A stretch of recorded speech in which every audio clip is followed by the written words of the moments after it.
I call to order the 14th meeting of the United Nations Conference to negotiate a legally binding instrument to prohibit nuclear weapons, leading towards their total elimination.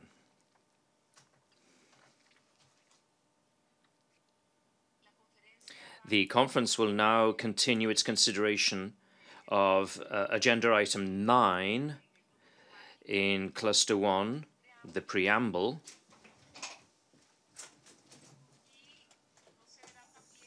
and in the course of the afternoon we will also begin consideration of Agenda Item 9 of Cluster 2, General Obligations. So I'd like now to give the floor to those delegations which would like to make general comments with regard to Preamble, particularly those issues which they consider not to have been considered in the 14 paragraphs that are originally in the document. So I'd like to give the floor to the delegation of the Netherlands. Thank you very much, Madam Chair. And first, allow me to thank you for your flexibility and the opportunity to make these additional points on para 1 to 5. On para 1, while highly appreciating the reference to humanitarian consequences of the use of nuclear weapons, we would suggest to make an effort to stay in line with existing consensus NPT language. From our perspective, the paragraph would be improved and would be more broadly acceptable by omitting the words, quote, under any circumstances, at the end of the sentence. On para 2, as stated in our previous remarks, we are concerned that any reference to aspects relating to international security and stability is lacking in the current text, and addressing these issues is an important condition for progress on disarmament and essential in securing support of a broader group of states. The second preambular paragraph would offer an appropriate location to address these issues by including a clear reference to the NPT and the importance of security aspects of nuclear disarmament. And furthermore, we could support previous suggestions made, and I refer especially to our colleague from Sweden, made to improve the reference to gender aspects in this paragraph. On para 5, we would like to bring the text of the paragraph in line with the relevant 1996 ICJ opinion, and we will look forward to see and assess the proposals to improve the content and effect of this paragraph. Thank you very much, Madam Chair. Le agradezco a la delegación. I'd like to thank the delegation of the Netherlands. I give now the floor to Algeria, to be followed by Switzerland and Thailand. Thank you very much, Madam Chair. Thank you for giving me this opportunity.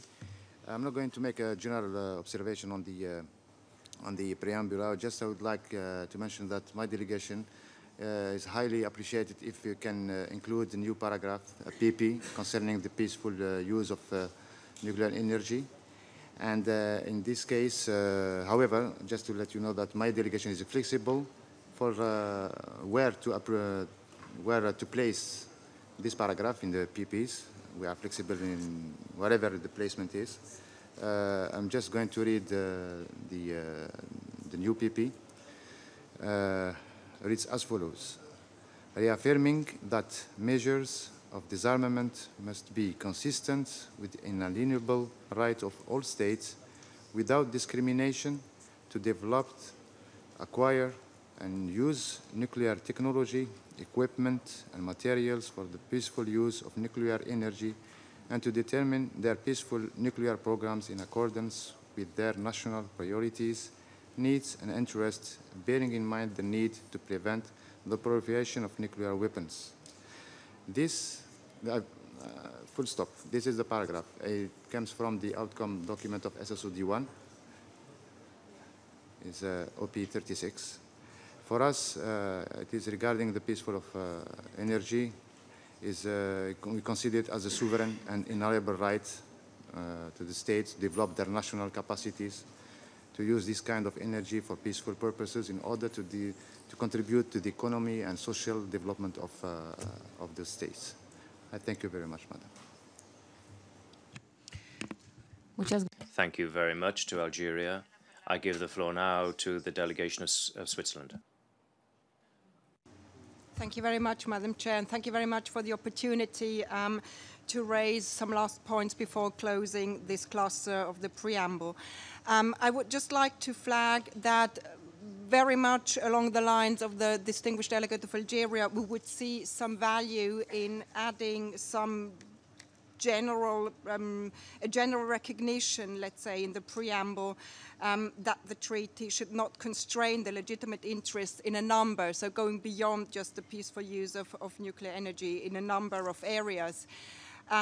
This is, of course, the legitimate use of nuclear energy, as just mentioned by Algeria, but also the cooperation in other areas like trade, research, etc. Military cooperation, of course, is one of them, as we see some legitimacy of security cooperation that should be not restrained by this treaty.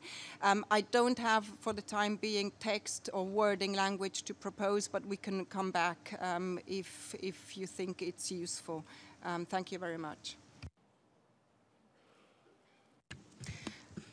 Muchas gracias. Thank you very much to the delegation of Switzerland. I now give the floor to the delegation of Thailand, to be followed by Brazil and Cuba. Thailand. Thank you, Madam President. Just as an overall a remark, we would like to echo delegations who advocated stressing the humanitarian side of this preamble. We, in Thailand, we think this angle of human rights is very important. The victims of nuclear weapons, they deserve protection and should enjoy their rights regardless of whether or how they have been affected. Also, we would like to underline the importance of the issue of environmental protection and remediation. We view this from the perspective of sustainable development. It is our moral, social, and economic obligation to work towards the improvement of human lives and their livelihoods, which for us translate into the need to ensure the protection of their surroundings. Therefore, a stronger language in paragraphs 2 and 3 on these aspects would be desirable. Thank you very much. Thank you very much to the delegation of Thailand. I now give the floor to the delegation of Brazil. Thank you very much, Madam President. In fact, we were going to make the exact same proposal that was made by Algeria on the inalienable right to peaceful uses of nuclear energy. We think this is a critical element that needs to be in the treaty to make it clear that the right that is recognized in several treaties, not just the NPT, on the peaceful uses of nuclear energy for several different purposes is not hampered by the Prohibition Treaty. Thank you. Muchas gracias. Thank you very much to Brazil. The delegation of Cuba has the floor, to be followed by Nigeria. Cuba. Thank you very much, Madam President, for giving my delegation the floor. Good afternoon, distinguished colleagues. My delegation would like to make 2 proposals for paragraphs.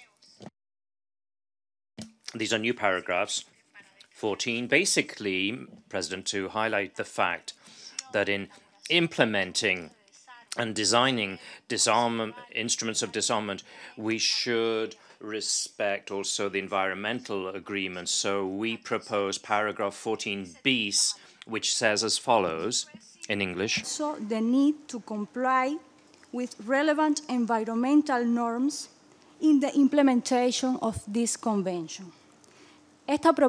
Now, this proposal, Madam President, is based on operative paragraph 1 of GA Resolution 7160. It was a consensus-based resolution of the GA, and my delegation believes that it would be very useful that in the preamble to this convention, that reference should be made. Now, the other delegation, the other resolution that we'd like to submit is very closely linked to what was said by Algeria and Brazil, basically in order to highlight that nothing in this convention should violate the inalienable rights of states to the peaceful use of nuclear power. So the language of the proposal from Cuba is as follows in English. Emphasizing that nothing in this convention should be interpreted as affecting the inalienable right of its states parties to develop, research, production, and use of nuclear energy for peaceful purposes without discrimination. Muchas gracias. Thank you very much, President. Le agradezco. I'd like to thank the delegation of Cuba. We have now the delegation of Nigeria, who's asked for the floor. Nigeria. Thank you, Madam President. It is just to broadly endorse the proposal by the delegate of Algeria on the issue of peaceful uses. And we particularly love the reference to SSOD1. And then just to also say that the readout by Cuba on the appropriate language will be studied as well. But it appears they are all falling in line. I thank you.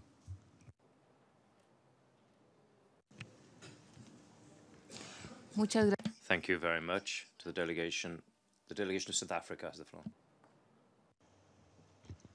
Thank you, Madam President. Good afternoon to you. Good afternoon to colleagues. My delegation would like to add its voice of support to the proposal as made by Algeria, Brazil, and Cuba. And we particularly would look, interestingly, the addition by Cuba.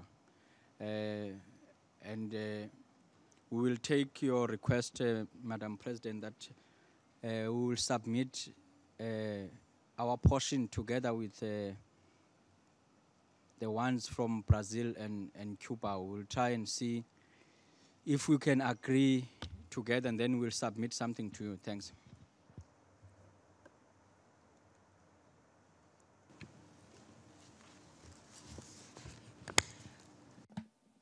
Thank you very much to the delegation of South Africa. There are no further delegations requesting to take the floor. Oh, yes, we have two delegations requesting the floor. Mexico to be followed by Iran. Mexico. Gracias. Thank you, Madam President. We would simply like to support what was said by the delegations of Algeria, Cuba, and Brazil concerning the appropriate inclusion here of a reference to the peaceful uses of nuclear power. Muchas gracias. México tiene la palabra. Thank you very much. Mexico, Iran to be followed by Venezuela. Iran. Thank you, Madam President. Madam President, since we are still considering the preamble part, I would like to make this short comment regarding the title of the document. I would like to support the view expressed by South Africa regarding the title of the treaty, this document. I think treaty is more relevant to this document than convention or anything else. On the peaceful use of nuclear energy, I do support Cuba and others who suggested to have a paragraph in preamble part, but I think since this issue is very important, according to that paragraph that we are going to insert in the preamble part, we need to have one paragraph in the operational part in the commitments of states. Thank you. Then later on we will discuss that later. Gracias. Thank you. I give the floor now to the delegation of Venezuela to be followed by Indonesia. Venezuela. Gracias. Thank you, Madam President. Good afternoon to all colleagues. Our delegation would also like to add our voice to the support expressed by Algeria and Brazil and Cuba This concerns the inclusion of a paragraph that would refer to the inalienable right of all states to the peaceful use of nuclear energy. Thank you. Muchas gracias. Thank you very much. Delegation of Indonesia. Thank you, Madam President.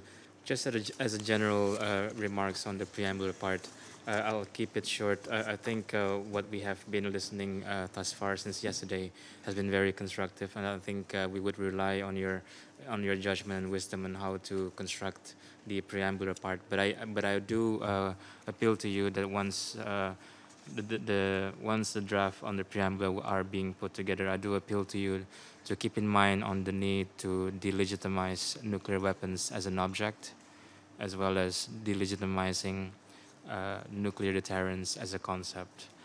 So that's my general statement on the preamble part. And secondly, I'm sorry to take this floor again to use this opportunity to. I had a language that was proposed based on the Irish new paragraph on 14 bis. And I think I have a wording for you to consider, and that is to recognize the importance of disarmament education in all its aspects, and of the awareness raising on the risk and consequences of nuclear weapons for current and future generation. And my proposal would be, after that, including through the commemoration of the International Day of the total elimination of nuclear weapon on 26 September. I would be happy to provide them in writing. Thank you, Madam Chair. Muchas gracias. Thank you very much, Indonesia. Now it does appear that we have come to the end of the list of speakers. And so we can now give the floor to the organizations of civil society for a 15-minute section. So we'll begin with Ms. Lynette Gaillou, International Campaign to Abolish Nuclear Weapons.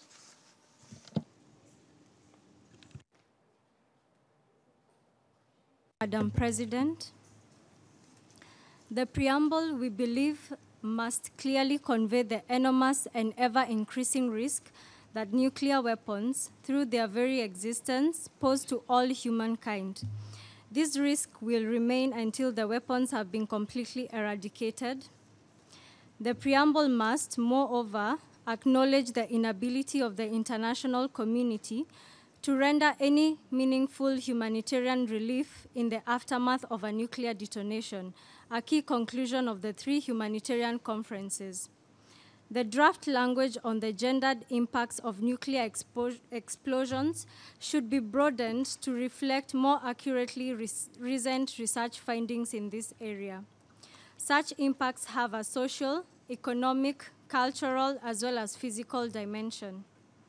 It is important, too, that the preamble recognize the disproportionate impact that nuclear testing has had and continues to have on indigenous communities around the world. Their lands, rivers, and oceans have been poisoned. They have been permanently displaced from their homes, disconnected from their way of life and culture, in addition to their lives being ruined. State parties should resolve in the preamble to do their utmost to provide assistance to all victims of nuclear weapons and to remediate all environments affected by the use, testing, and development of nuclear weapons. They should stress that in a world where basic human needs have not yet been met, the vast resources allocated to the manufacture and modernization of nuclear arsenals must be directed towards social and economic development. They should welcome the broad support for the international norms prohibiting other indiscriminate weapons, including biological weapons, chemical weapons, anti-personnel landmines, and cluster munitions. They should emphasize the desirability of attracting the adherence of all states to the treaty and express their determination to work strenuously towards the promotion of its universalization and full implementation. Above all else, we hope that the preamble will be more powerfully conveyed to the world, our collective unequivocal rejection not only of the use of nuclear weapons, but also of their mere possession by any state. Madam President, nuclear weapons serve no legitimate purpose whatsoever, given their indiscriminate nature, inherent immorality, and potential to annihilate humanity. Thank you.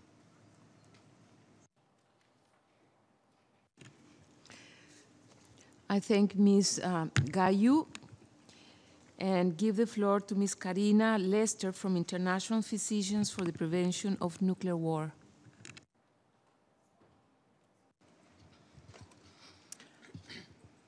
Thank you for this opportunity, Madam President. My name's Karina Lester. I'm a second-generation nuclear test survivor from the Arnongo, Bidjanyara, Yankunytjatjara lands in South Australia. My father, Yami Lester, was blinded by the British nuclear tests conducted at Emu Field on the 15th of October 1953. Many of his people, his family, developed eye infections and skin infections, cancers, genetic problems and respiratory problems, and autoimmune diseases. And many are still suffering today. The emotional, mental, and physical suffering is felt by generations, from my grandparents, from my father, my generation, my children, and my grandchildren. We are constantly reminded of what has taken away from us as a family and the suffering we have gone through. Today I represent those Aboriginal people who have died and suffered from those British nuclear tests in the outback of South Australia between 1953 and 1963. I am here to voice my strong support for the proposal to include a paragraph in the preamble that recognises the disproportionate impact of nuclear tests on Indigenous peoples around the world. I would like to take this opportunity to read two paragraphs from an important statement that has been prepared for the conference. It has been endorsed by Indigenous groups in many countries, in particular Australia, French Polynesia, United States, Marshall Islands. And the two paragraphs I'd like to read this. We write to remind those drafting this important new treaty about the ongoing harm caused by the use of nuclear weapons and by more than 2,000 nuclear test explosions around the globe.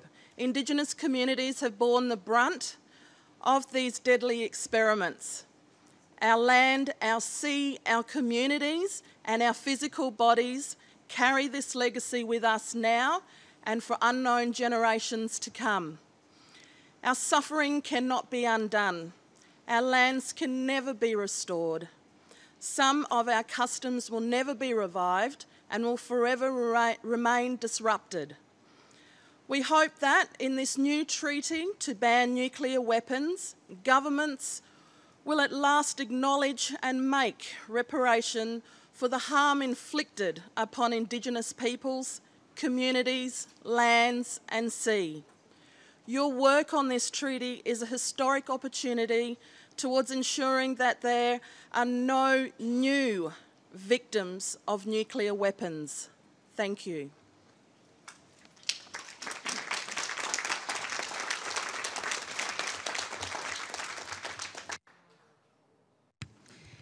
Thank you, Ms. Lester. I give the floor now to Mr. Rick Wayman from Nuclear Age Peace Foundation. Thank you, Madam President. Thank you, Madam President. Nuclear deterrence, the logic it professes, and the practices it justifies are reckless, costly, and completely counterproductive to the aims of global security. We agree with Indonesia, which has highlighted the need to delegitimize nuclear deterrence as a concept. I refer you to our working paper, number 39, which presents reasons why nuclear deterrence is inadequate and flawed as a means of providing security and is antithetical to the goal of comprehensive nuclear disarmament. Relying on the constant threat of nuclear weapons use, nuclear deterrence in any form cannot coexist with the pursuit of comprehensive nuclear disarmament. Therefore, we encourage the inclusion of a clause in the preamble to the effect of, quote, understanding that nuclear deterrence is only an unproven hypothesis regarding human behavior, one that does not provide physical protection and could fail catastrophically, end quote. In addition, since nuclear deterrence constitutes an ongoing threat of nuclear weapons use, we support proposals outlined by South Africa and Iran and backed by numerous states to include the threat of use of nuclear weapons in the preamble. Thank you, Madam President.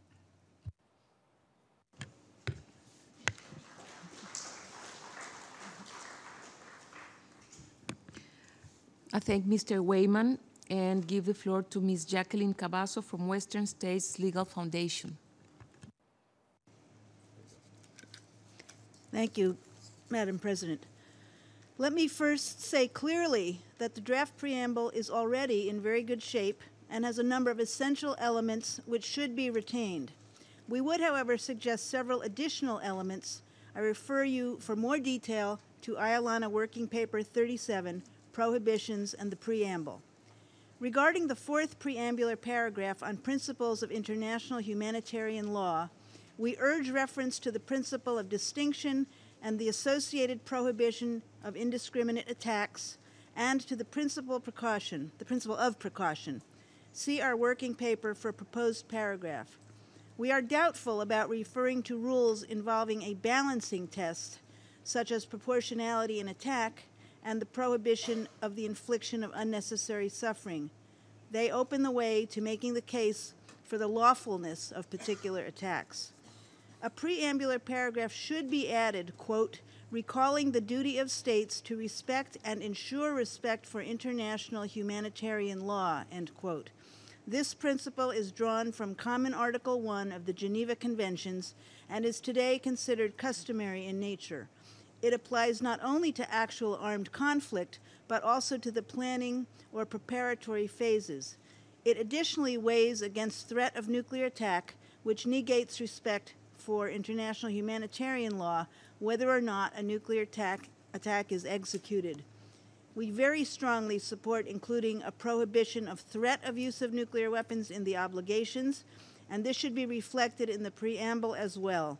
The illegality of threatened use is well grounded in existing law, as explained in our working paper. We also recommend a preambular paragraph on international human rights law, for example, quote, recognizing that the use of nuclear weapons would violate fundamental human rights, above all, the right to life, close quote.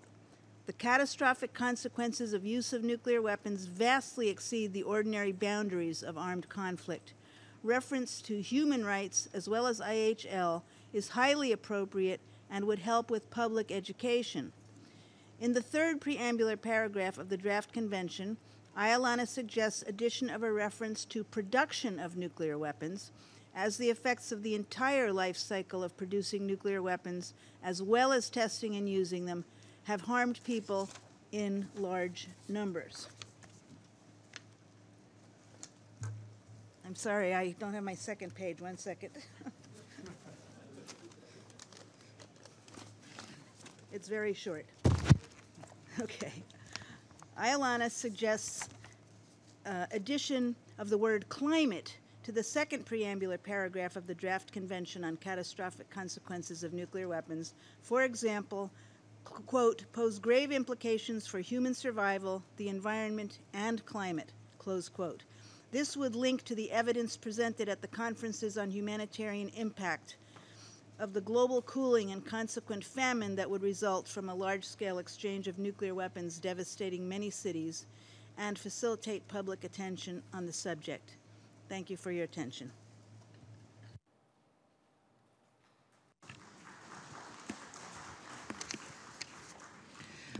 I thank Ms. Cavasso and give the floor to Ms. Emily Welty from the World Council of Churches. Thank you, Madam President. The World Council of Churches has continually expressed moral and ethical concern about the nuclear age, calling for the abolition of nuclear weapons, accompaniment of affected people, and care for creation that has been abused by nuclear weapons production, use, and testing. In 2014, a WCC statement asserted that to use the energy of the atom in ways that threaten and destroy life is a sinful misuse of God's creation. We are called to live in ways that protect life instead of putting it at risk. The WCC and other NGOs endorsing this statement thus celebrate the draft text's mindfulness of the suffering of victims, especially the Habakasha. Victims and survivors have been key voices of public conscience that have brought us to this process. We must honor their rights and contributions. We welcome the preamble's acknowledgement of the impact of nuclear weapons on the environment and the requisite need to protect it. This is an important normative step. However, there is room for improvement. The preamble must establish clear normative foundations on which to build strong positive obligations that address the humanitarian harm of nuclear weapons, recognize rights, remediate contaminated environments, and promote the norms of the treaty.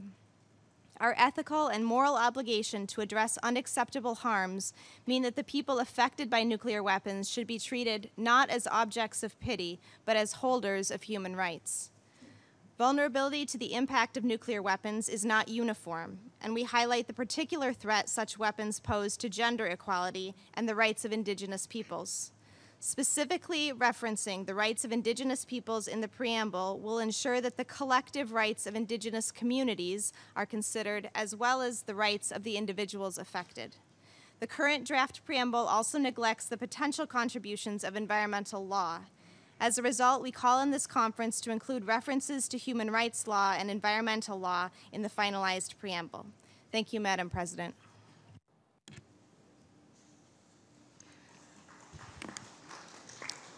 I thank Ms. Welty, and now I give the floor to Mr. Kimiaki Kawai, the Soka Gakkai International.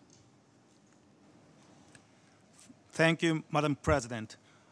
I speak on behalf of Soka Gakkai International, SGI, a global grassroots network of Buddhists and international partner of ICANN. We believe the convention text can be further strengthened by expanding the frame of reference to highlight its reference to the lives of all people, whether they live in the nuclear weapon states or non-nuclear weapon states. The following are our specific proposal to be considered for incorporation.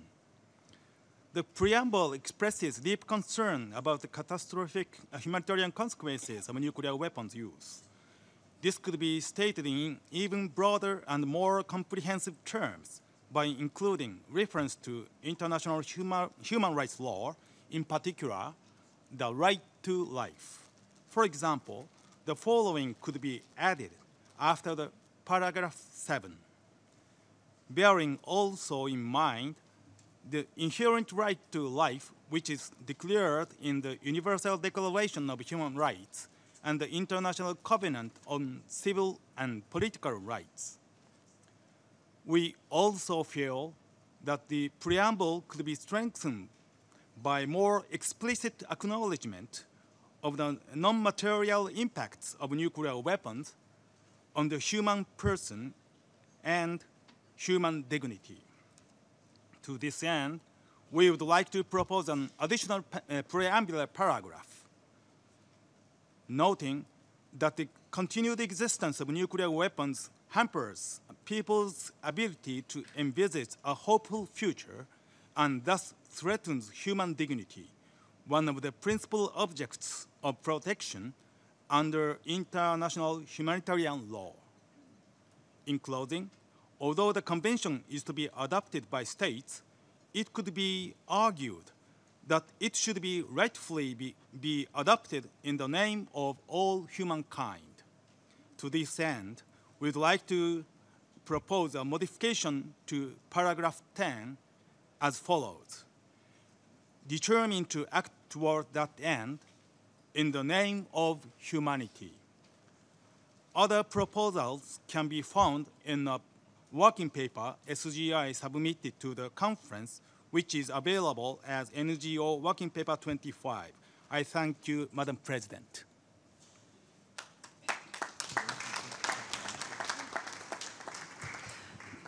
I thank Mr. Kawai, and finally we give the floor to Mr. Jonathan Granoff, the Global Security Institute.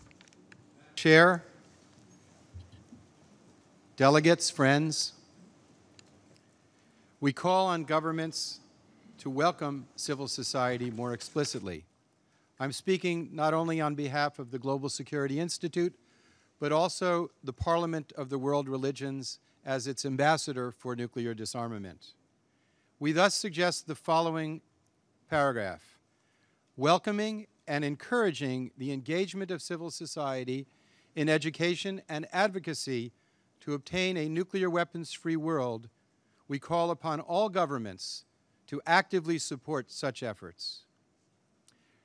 At the last General Assembly, a resolution, an extremely unique, important resolution, was adopted, taking the elimination of nuclear weapons above geopolitics and placing it squarely upon universal moral footing.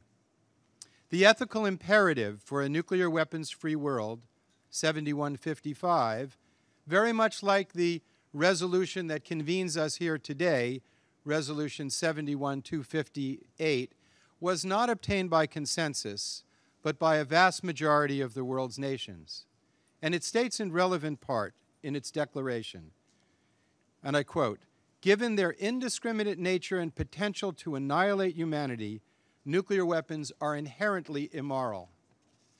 Recently, Archbishop Desmond Tutu addressed this core issue, and he said, "The development and stockpiling of weapons of mass destruction by any state is morally indefensible. It breeds enmity, distrust, and threatens peace. Further arms races and provocations will lead us inexorably to catastrophe."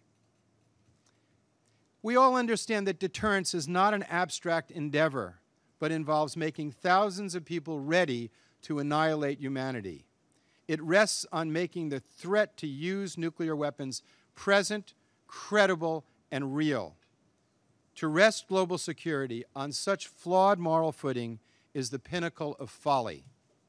To quote the most renowned realist in geopolitics, George Kennan, he said, "The readiness to use nuclear weapons against other human beings, against people we do not know, whom we've never seen, and whose guilt or innocence is not for us to establish, and in doing so, to place in jeopardy the natural structure upon which all civilization rests, as though the safety and perceived interests of our own generation were more important than everything that has taken place or could take place in civilization, this is nothing less than a presumption, a blasphemy, an indignity of monstrous dimensions offered to God.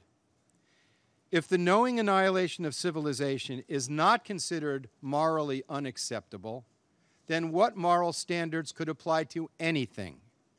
Thus, we suggest the following inclusion in the preamble.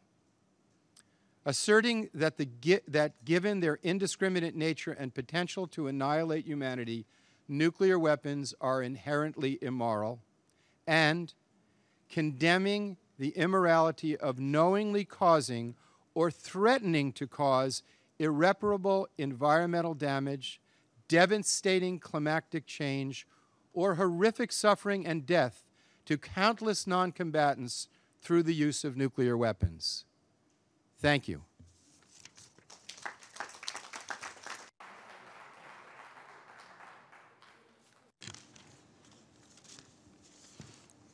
Le agradezco al señor.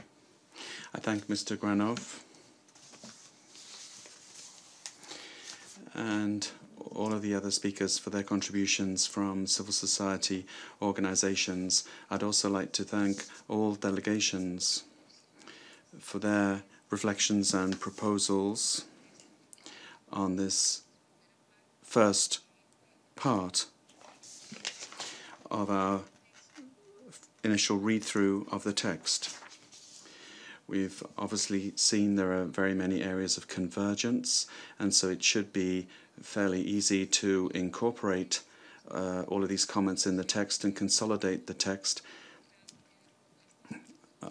However, there were a significant number of proposals for new paragraphs, but it still remains our intention to keep working on this once we have a revised version of the preamble by Monday afternoon, and we hope by then we'll been able to have captured all of the comments that have been made.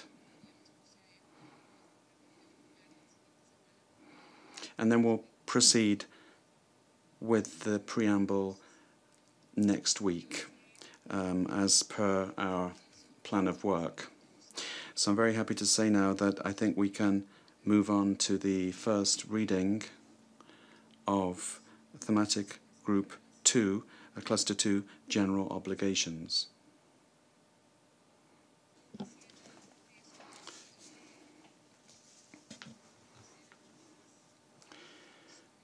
And before we start, I'd like to make some introductory comments with regard to the methodology and the wording of Article 1. Allow me to say, first and foremost, that the wording reflects comments that were made by the delegations at the March meeting. The design of the paragraph also respects the aspirations and common goals that were expressed at that first session. The general obligations, as they were expressed by member states in their aspirations, should be as exhaustive as possible. They should not be discriminatory, and they should be aimed at lasting into the future. A very significant number of the aspirations that were mentioned at the first session in March are related to being able to work on an instrument that one day could be universally accepted by everyone, and therefore it needs to be adequately designed to meet that objective. This means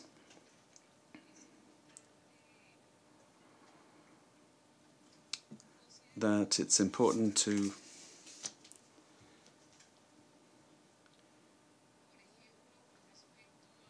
consider, for example, with regard to one of the obligations that exists in other instruments, particularly the NPT, it's important to recall that currently there are a number of obligations that only apply to NPT members that do not possess nuclear weapons.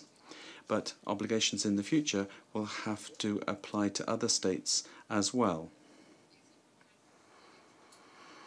It's also important to reflect whether if a nuclear weapon state decided to get rid of its nuclear weapons, how would that be reflected in these provisions and aspirations that were expressed by member states? That those states in that case would be subject to the same non-proliferation rules as those states that do not possess nuclear weapons. And in order to avoid leaving any kind of gap, the draft text has also included the general obligations of the NPT, the CNTBT, and the treaties on NWFZs. In all circumstances, the specific provisions of the draft relate directly to the proposals that were made by delegations in March, and we've been very specific about this. And as part of this introduction on the general obligations, I'd also like to refer to a question that was put yesterday with regard to the distinction between paragraphs 1 and 2. Well, of course, the conference will decide on the scope of the general obligations. The current draft refers to, does not want to undermine the provisions of other instruments, and therefore we have tried to reflect the language that is used in those other instruments. This means that we've drawn a distinction on the one hand between those acts where state parties have negative assurances, must meet negative assurances, and on the other hand, where member states undertake to prohibit and prevent certain acts. These are reflected in these two paragraphs. Another issue was also raised with regard to why 1D only refers to the use of nuclear weapons and not other explosive nuclear artifacts, devices. As a lot of you know, other explosive devices, nuclear devices, was included in the NPT to deal with possible nuclear devices for peaceful purposes. But in the light of the CBT, those devices would be prohibited now under paragraph E, paragraph 1 of the Convention. Clearly, the language in Article 1 is language that's familiar to delegations, and therefore I'd now like to proceed to a read-through of these general obligations. In order to speed up this read-through, I propose that we open the floor for comments on paragraph 1, and once we've completed that, we'll move on to paragraph 2. And then after that, I'll give the floor to delegations that would like to make proposals on issues which they feel are not reflected in either of those two paragraphs. We already have a list of speakers. We have, I'll give you the first 5: Cuba, Indonesia, Costa Rica, Palestine, Argentina, Thailand. I give the floor to the delegation of Cuba. Thank you very much, Madam President. In a few moments, Cuba will ask to take the floor to introduce some proposed amendments on Article 1. But I do apologize. My intended statement was to come back to the preamble for a moment. Since we've concluded the first reading of your draft preamble, we do take note, Madam President, of your intention to submit as soon as possible a revised version of the preamble. At the same time, as you know, during the discussions, a number of delegations have requested a compilation be distributed with the proposals that have been submitted. Some proposals have been presented here in the room. We understand that other delegations have decided not to do so, but they are sending directly to you proposed language on a number of paragraphs. Of course, in this case, we are not aware of what those proposals are that are being made. In the view of the Cuban delegation, it would be very useful, this compilation, as a tool to facilitate the negotiations once we have your revised draft preamble. In specific terms, my question is, when can we hope to have the compilation of the proposals submitted by delegations, both those submitted in the room and those submitted directly to you on the preamble? Thank you, Madam President. Yes, I'd like to thank the delegation of Cuba for that question. In fact, I want to make this following clarification. It's clear that the proposed wording and new language should be considered in the plenary, so that delegations that have taken the floor to put forward the proposals that should be done in the plenary, and they're indicating that they will send them by email. So we will compile all the proposals. But as we see it, all the proposals can be considered, need to be submitted in the plenary, and all delegations need to be informed in that manner of them. Adelante. Go ahead. Embajador. Ambassador, you have the floor.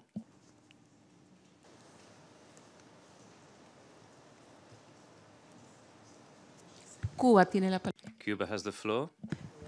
Muchas gracias. Thank you, Madam President, for that answer. I apologize. I repeat this question and for clarification. When will we have that compilation? Precisamente. So what I was saying that is we will produce this compilation so that we'll have this ready for the second part of our working day on Monday.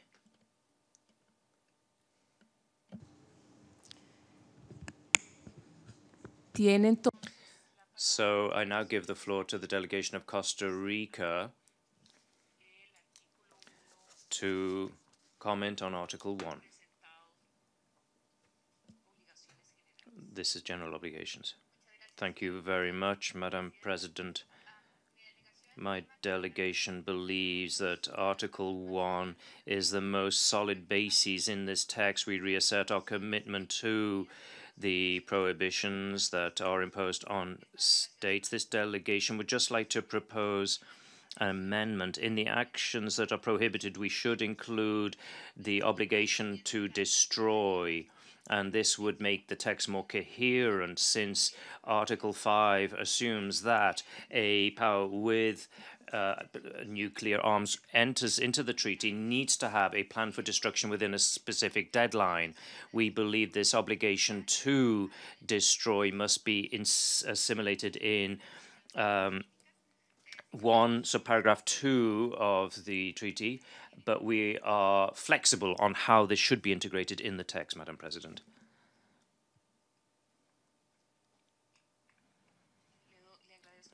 I'd like to thank Costa Rica. I now give the floor to the delegation of Indonesia, to be followed by Palestine, Argentina, and others.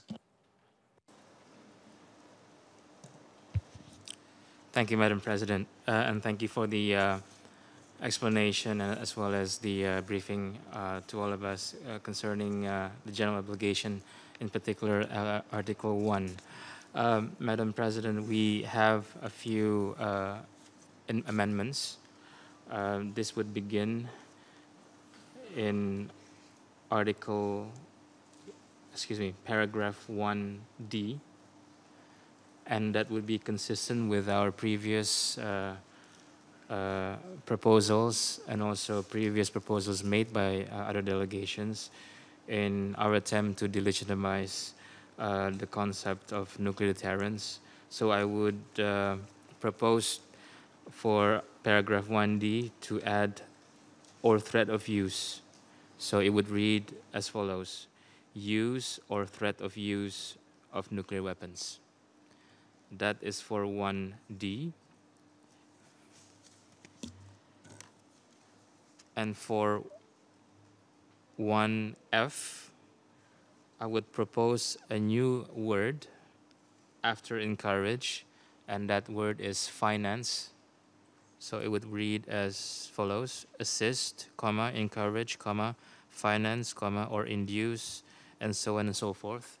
The rationale being that there is always any attempts to finance nuclear programs, in particularly to non-state actors. And I think this is something that we need to also pay our close attention to. And Madam Chair, we have also one new proposal of a subparagraph, and it would be located between paragraph 1D and 1E, and it concerns an act of any state that would engage in military preparations for the use of nuclear weapons. And this paragraph would read as follows: to engage in any military preparations to use nuclear weapons. Madam Chair, I think this paragraph is also consistent with existing treaties. I recall there is a treaty on the Convention on Chemical Weapons, in particular Article 1, also in the general obligation part, which states that to engage in any military preparations to use chemical weapons.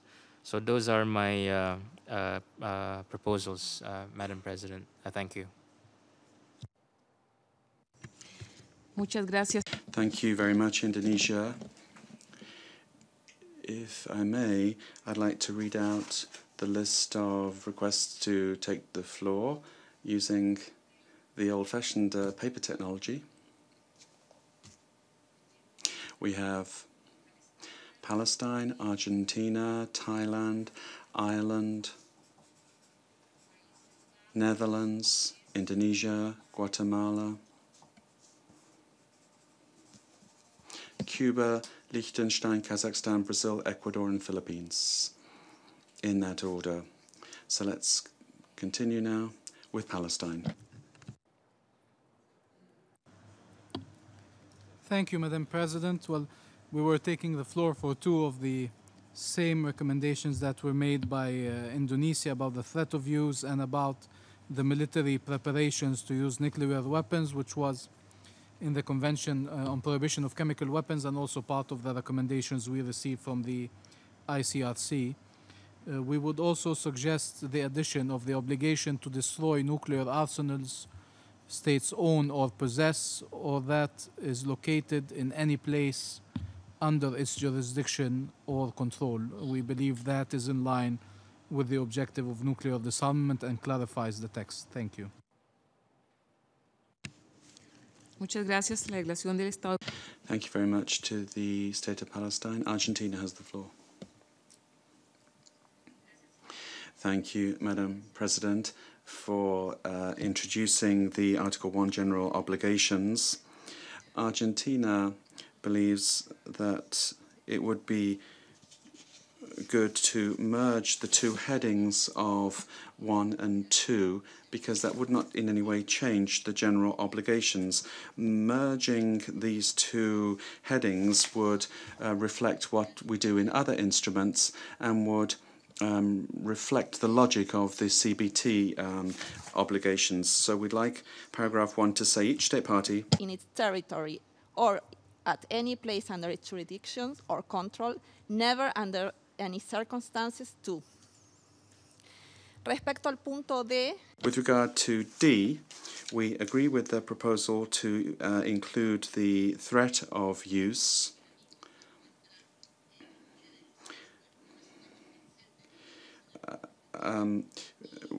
To not include it would not be a convincing argument, and it wouldn't be reflecting any of the humanitarian goals of the Charter.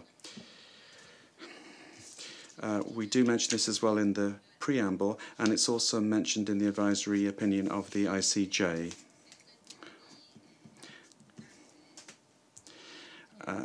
as I understood, you want us to go down to G, correct, in this first part?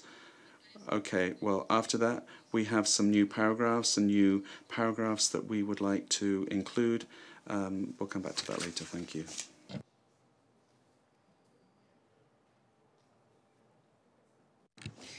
Muchas gracias. La delegación de Tailandia. Thank you very much. Thailand has the floor.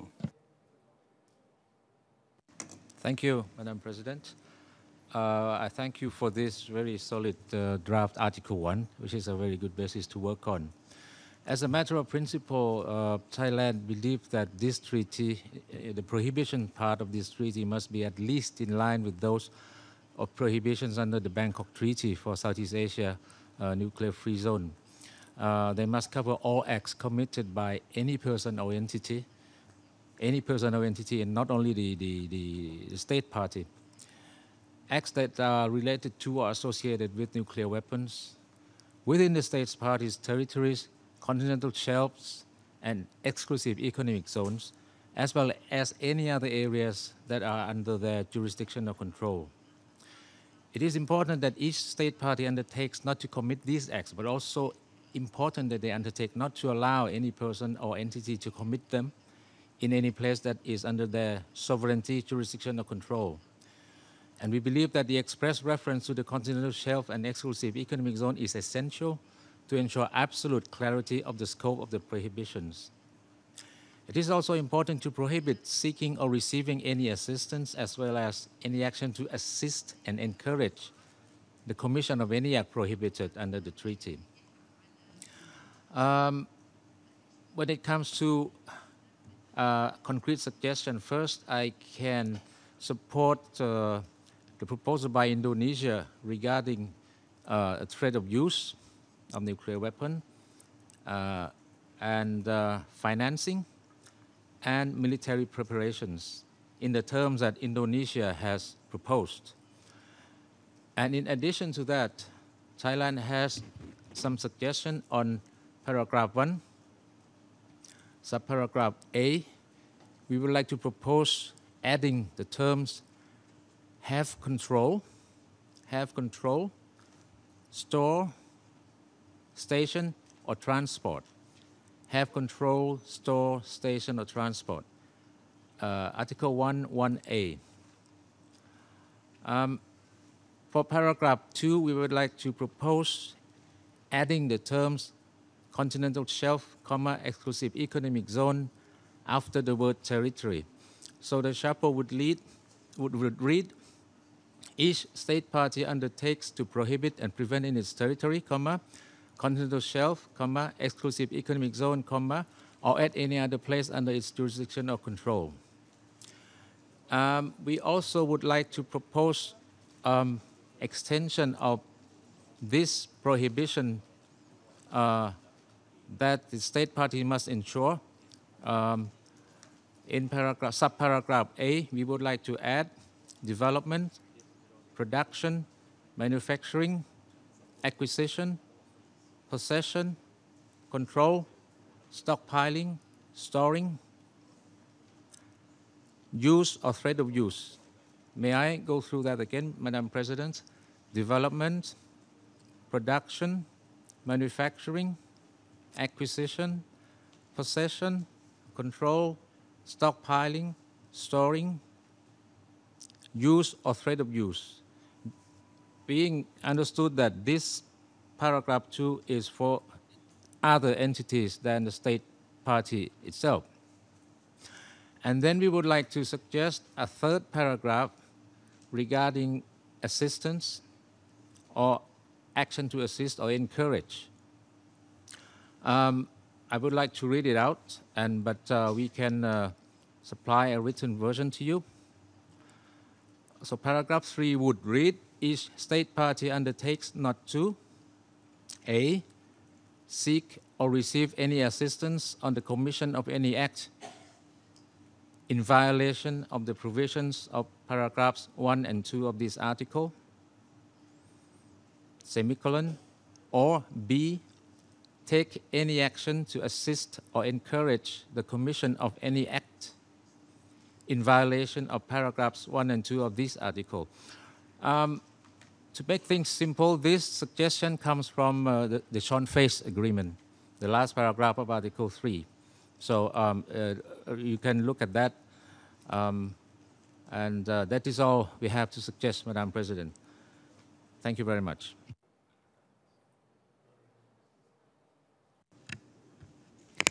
Le agradezco al distinguido. I thank the distinguished ambassador of Thailand. Delegation of Ireland has the floor, followed by the Netherlands. Thank you, Madam President. I think, as you said in your introduction, we're all somewhat familiar with this text, so I think we can be rather succinct. Maybe before we get to the subparagraphs, I think in the chapeau, even though the first line of Article 1 already includes the words "under any circumstances," we feel it might be useful to add the words "at any time" here as a strong signal that these undertakings apply at all times, even during times of war or conflict.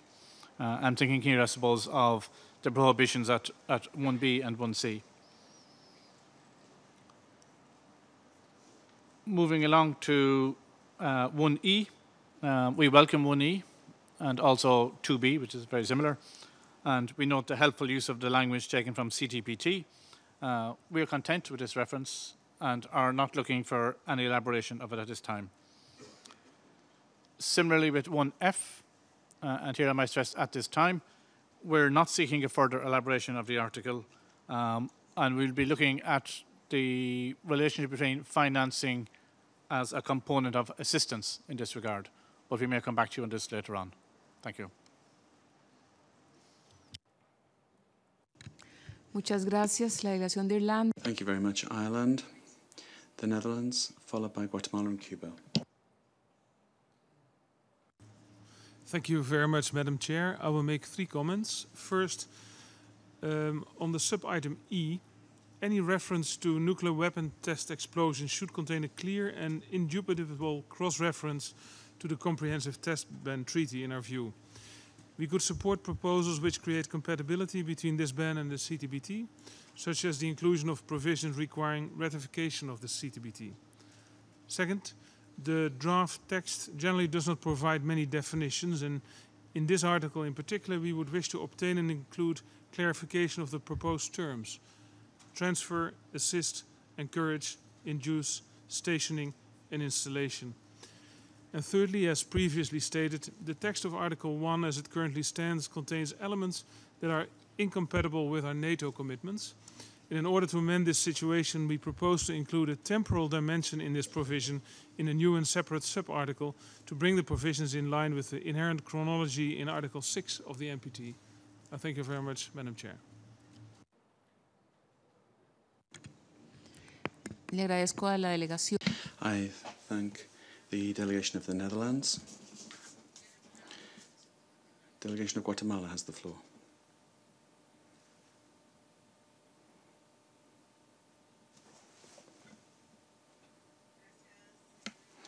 Thank you, Madam President. With regard to Article 1 in the General Obligations, first of all, we'd like to request clarification with regard to the term used in 1A. We think we should remove, just say test and not test explosion. That could cover, that would be a broader term and would cover more things. Secondly, as was mentioned by Indonesia and Palestine and others, we would also like clarification as to why we didn't include the threat of the use or transit. These are things that appear in other instruments, including the Tlatelolco Convention, and we think it's necessary in order for the convention to be as complete as possible. In particular, the prohibition of the threat of use would assist with nuclear deterrence. And we feel that we should also include the prohibition to finance and design nuclear weapons. Thank you. Muchas gracias, Guatemala. Thank you very much, Guatemala. The delegation of Cuba, followed by Liechtenstein and Kazakhstan.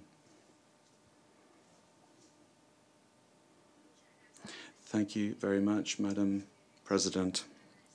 My delegation would like to thank you for the general introduction that you gave us with regard to the general obligations contained in Article 1.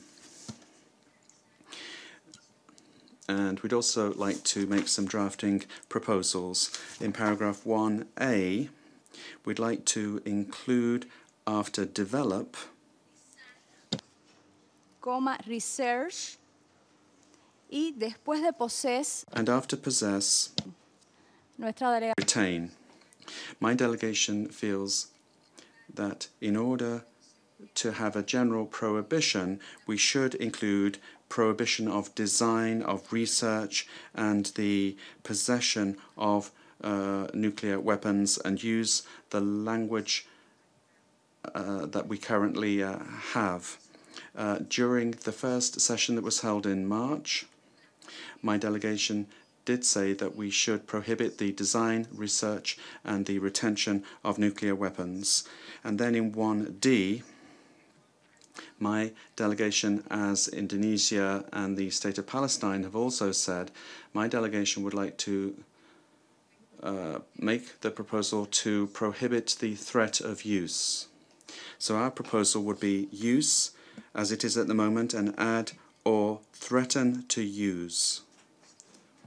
For us, this proposal is very important, and otherwise we would be legitimizing the threat of use, and that would be unacceptable to us. The text would say that.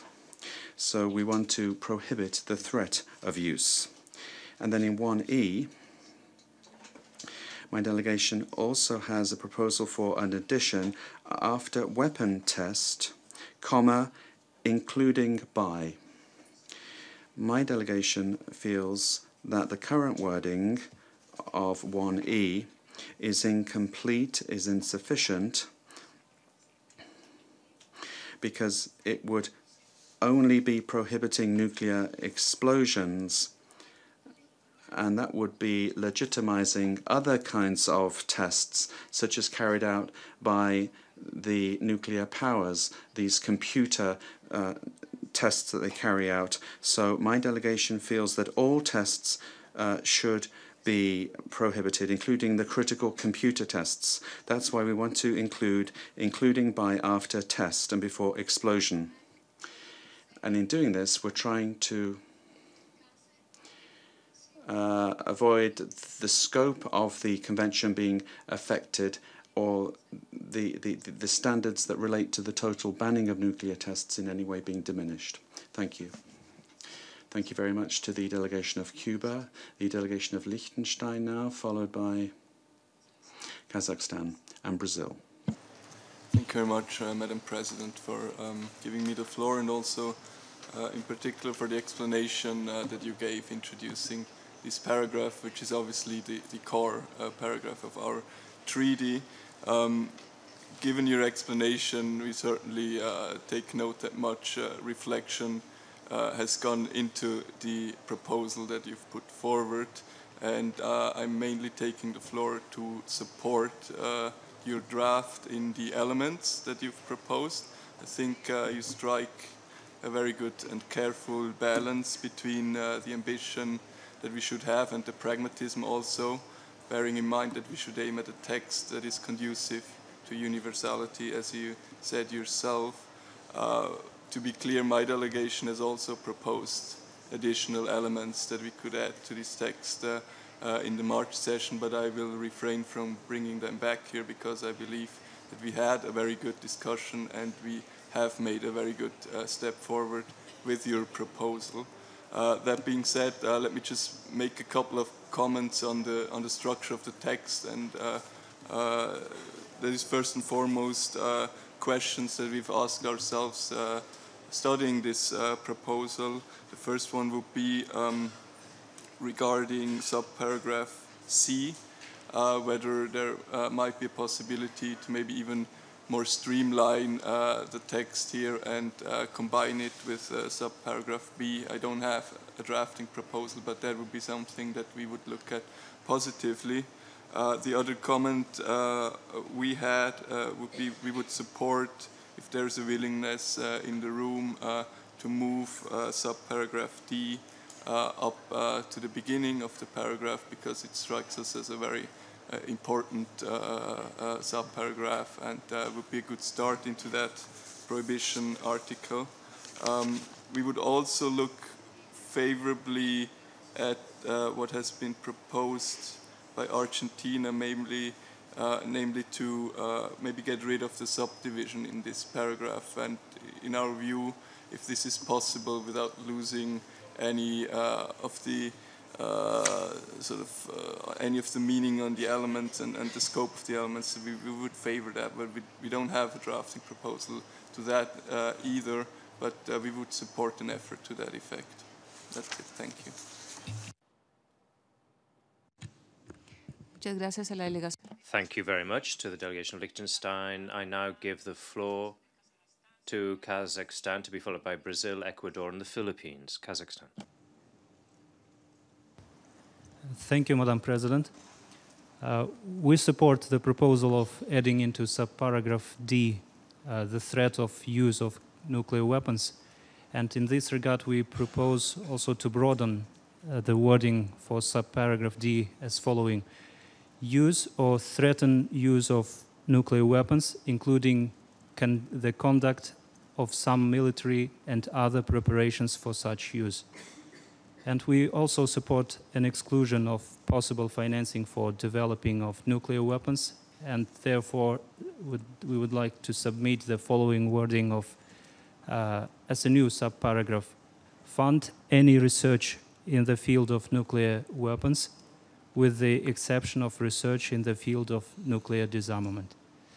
Thank you, Madam President. Thank you very much. Now I give the floor to the delegation of Brazil, to be followed by Ecuador and the Philippines and Chile. Brazil. Thank you very much, Madam President.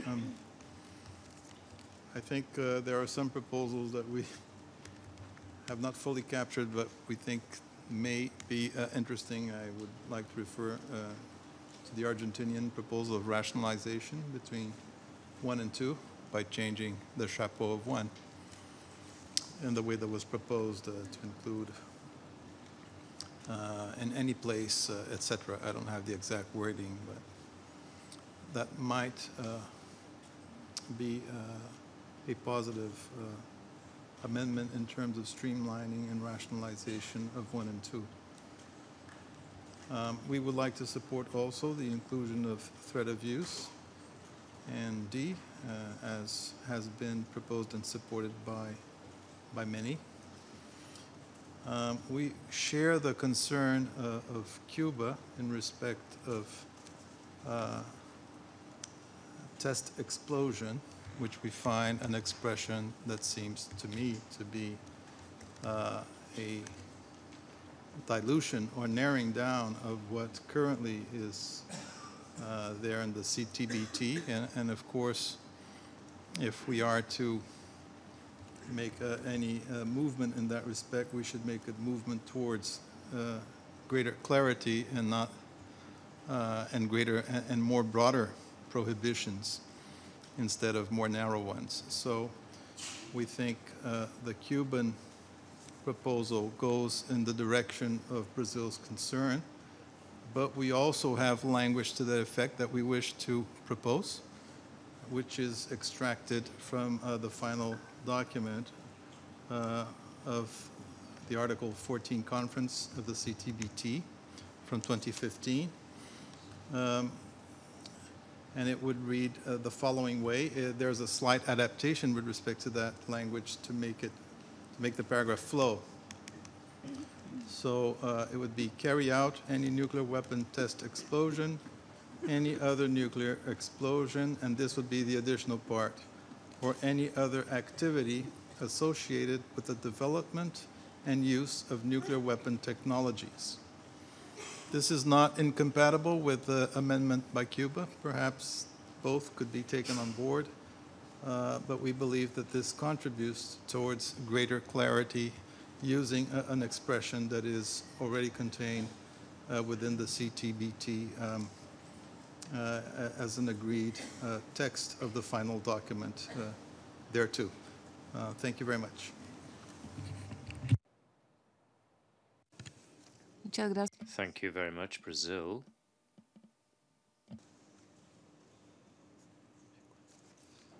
Ecuador to be followed by the Philippines, Chile, New Zealand, and Austria. Muchas gracias, señora. Thank you very much, Madam President. On this paragraph, on the first part, we have a number of proposals that have already been put forward by other delegations, so I'll refer to them. In 1A, as was said by Cuba, we would propose that we do include the word, the design. This is, so it would read as, design would be included in 1A. Now, for 1B and 1C, as we have said, we do believe there should be no gap. And perhaps for greater clarity in this text, it would be interesting in B and C to include the expression under any title or modality. This would, so it read as follows. To any recipient under any title or modality whatsoever, nuclear weapons, etc. And similarly in 1C. Transfer or control over nuclear weapons under any title, receive the transfer or control under any title or modality over nuclear weapons, etc. In this way, it would be clear that there's no legal fiction that could allow this reference to be, that allows this reference to be included. Now, in the case of DEES, indeed, as others, particularly at the beginning, Indonesia, and then there were others who backed up what Indonesia was proposing, we should include the threat of the use of. This is in line with the Charter and the decision of the International Court of Justice, and I believe it's also in line with the intention we had when we came together to negotiate this very treaty. Then we would propose the inclusion of the expression, the prohibition of financing. We also believe that we should include a new paragraph. This would be related to initiating military preparations for the use of nuclear weapons, as is in the first article of the Convention on Chemical Weapons, and as was already proposed by Indonesia. Just one final comment, Madam President. Clearly, it would have been better to see it in writing, the proposal from Argentina on making the two sections one in this, merging these two parts of this paragraph. Yes, but if there is a difference in perspective between the first section, here we talk about the prohibitions that the state assumes for itself, and the second part, these are positive actions of prohibition under the state's jurisdiction. But if I did have a concern, and maybe at a later stage we look at the obligations of implementation nationally. So we need to know where we stand now. Clearly, the state, under this paragraph, would be obliged not to produce, for example, nuclear weapons. Nevertheless, although it's a very hypothetical situation, of course, but there also should be a prohibition of nuclear weapons for others. In the case of Ecuador, we prevent, for example, individuals under our national law in Ecuador to produce weapons. But I'm just putting on the table. We'll see how it will be in the text. So we're talking about national legislation and what should be included in this first article. For the moment, that's all. Thank you, Madam President. Thank you, Ecuador. I now give the floor to the delegation of the Philippines.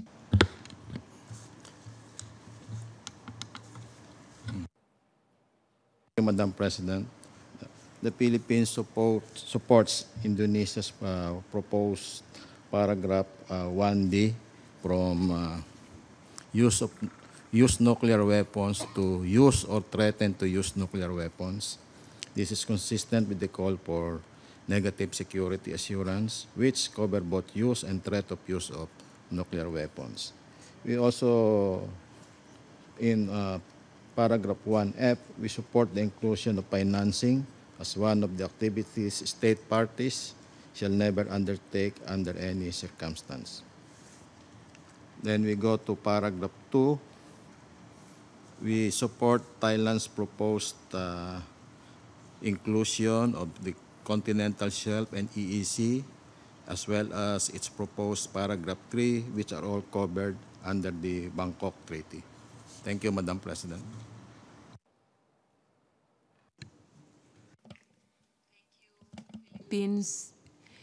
La delegación de The delegation of Chile, to be followed by New Zealand, Austria, and Iran. Chile. Muchas gracias. Thank you very much, Madam President. On the first Article 1, General Obligations, we'd like to include an element. We agree with what was said by Cuba and the delegation of Ecuador on including the expression, the word design. Also, following the word possess, we'd like to include the word deploy. And after the word stockpile, we'd like to add maintain and modernize. We believe that this ensures the broadest possible coverage here, and we agree with Indonesia's proposal to include the threat of the use under B's. That's all. Thank you very much. Thank you to the delegation of Chile. New Zealand, you have the floor. Thank you very much, Madam President. And certainly my delegation supports your general approach outlined in Article 1 in terms of the substantive obligations you have incorporated.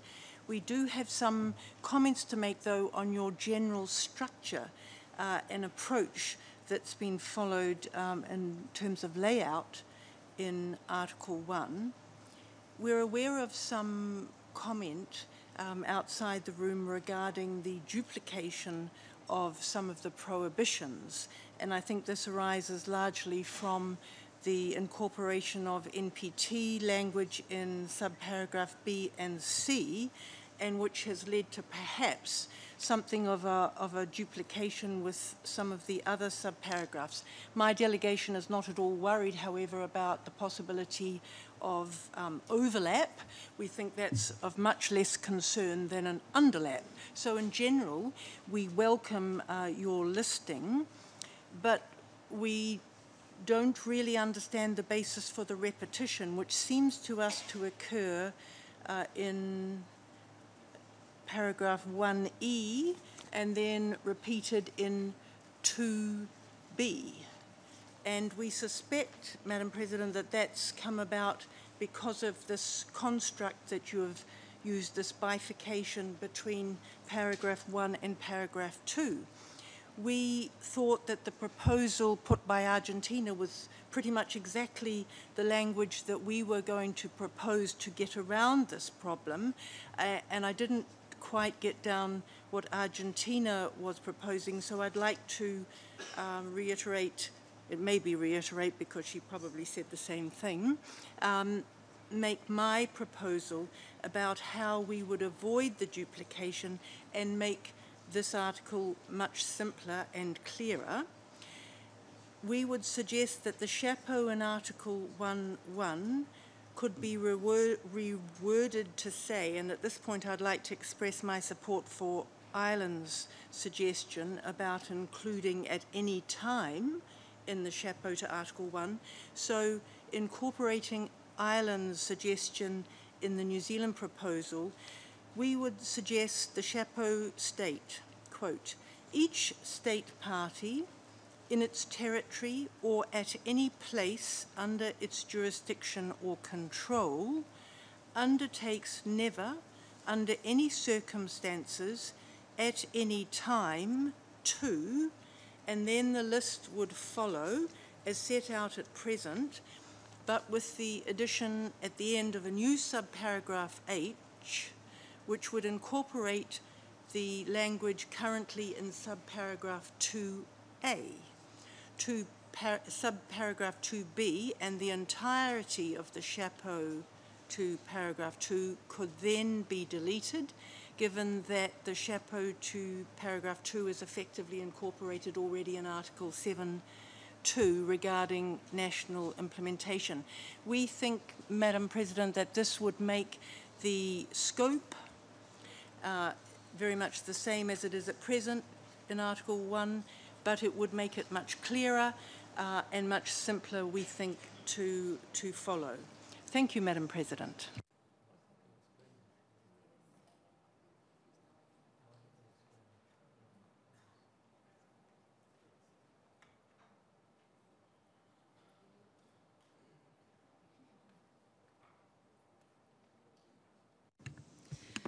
Muchas gracias. Thank you very much, New Zealand. I'd just like to ask the Secretariat to deal with some of the terminology here and the specific questions that are referring to the language that have been raised by a number of delegations. So for the Secretariat to clarify that.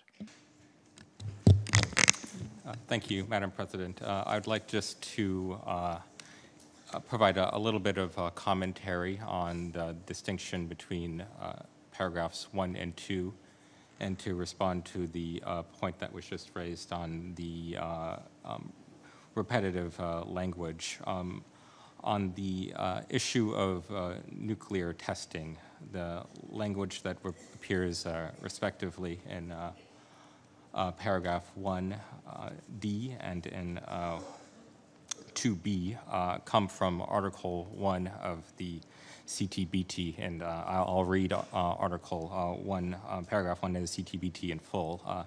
Each state party undertakes not to carry out any nuclear weapon test explosion or any other nuclear explosion, and to prohibit and prevent any such nuclear explosion at any place under its jurisdiction or control. And so the approach with the drafting in the current text separates out these two aspects of Article 1, Paragraph 1 of the CTBT, which is on the one hand the obligation of each party not to carry out any nuclear explosion or any other explosion on the one hand, and that is covered in Paragraph 1, and on the other hand in Paragraph 2, which includes the obligation to prohibit and prevent any such nuclear explosion at any place under its jurisdiction or control. And I hope this explanation is useful and clarifying the approach in the drafting. Thank you.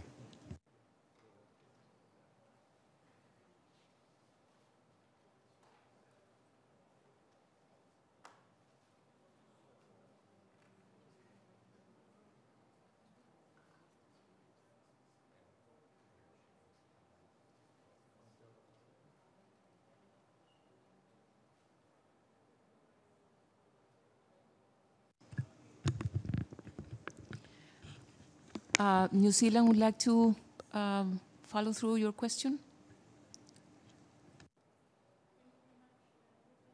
Grateful for the Secretariat for that explanation, but it doesn't really answer my point that the aspect about prohibiting and preventing in its territory is properly addressed in the equivalent here, Article 7, which for all I know isn't actually in the CTBT. But having put in Article 7, I don't see the justification for Article 2's chapeau.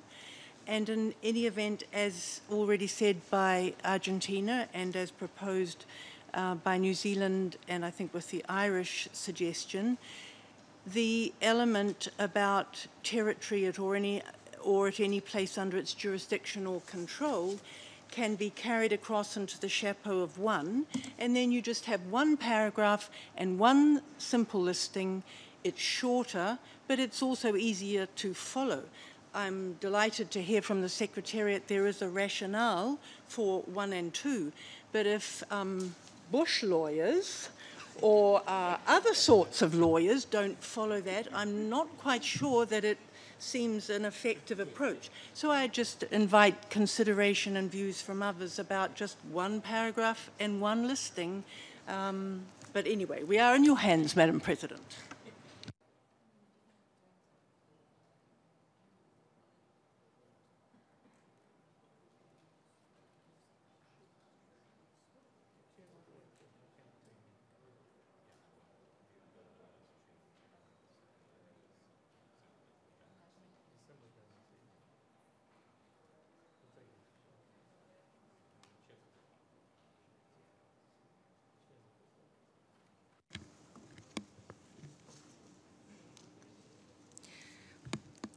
Muchas gracias.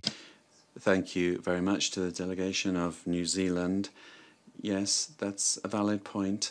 And I think that Ecuador also mentioned the need when we come on to national implementation, we need to look at this together.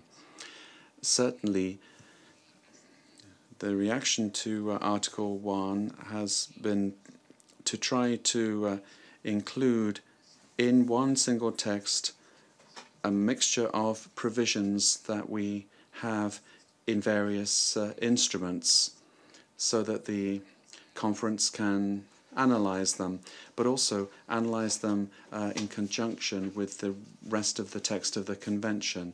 So we are going to have to come back to that point when we look at Article 7. Tiene la palabra la delegación. Austria has the floor, followed by Iran, Egypt, and Uganda.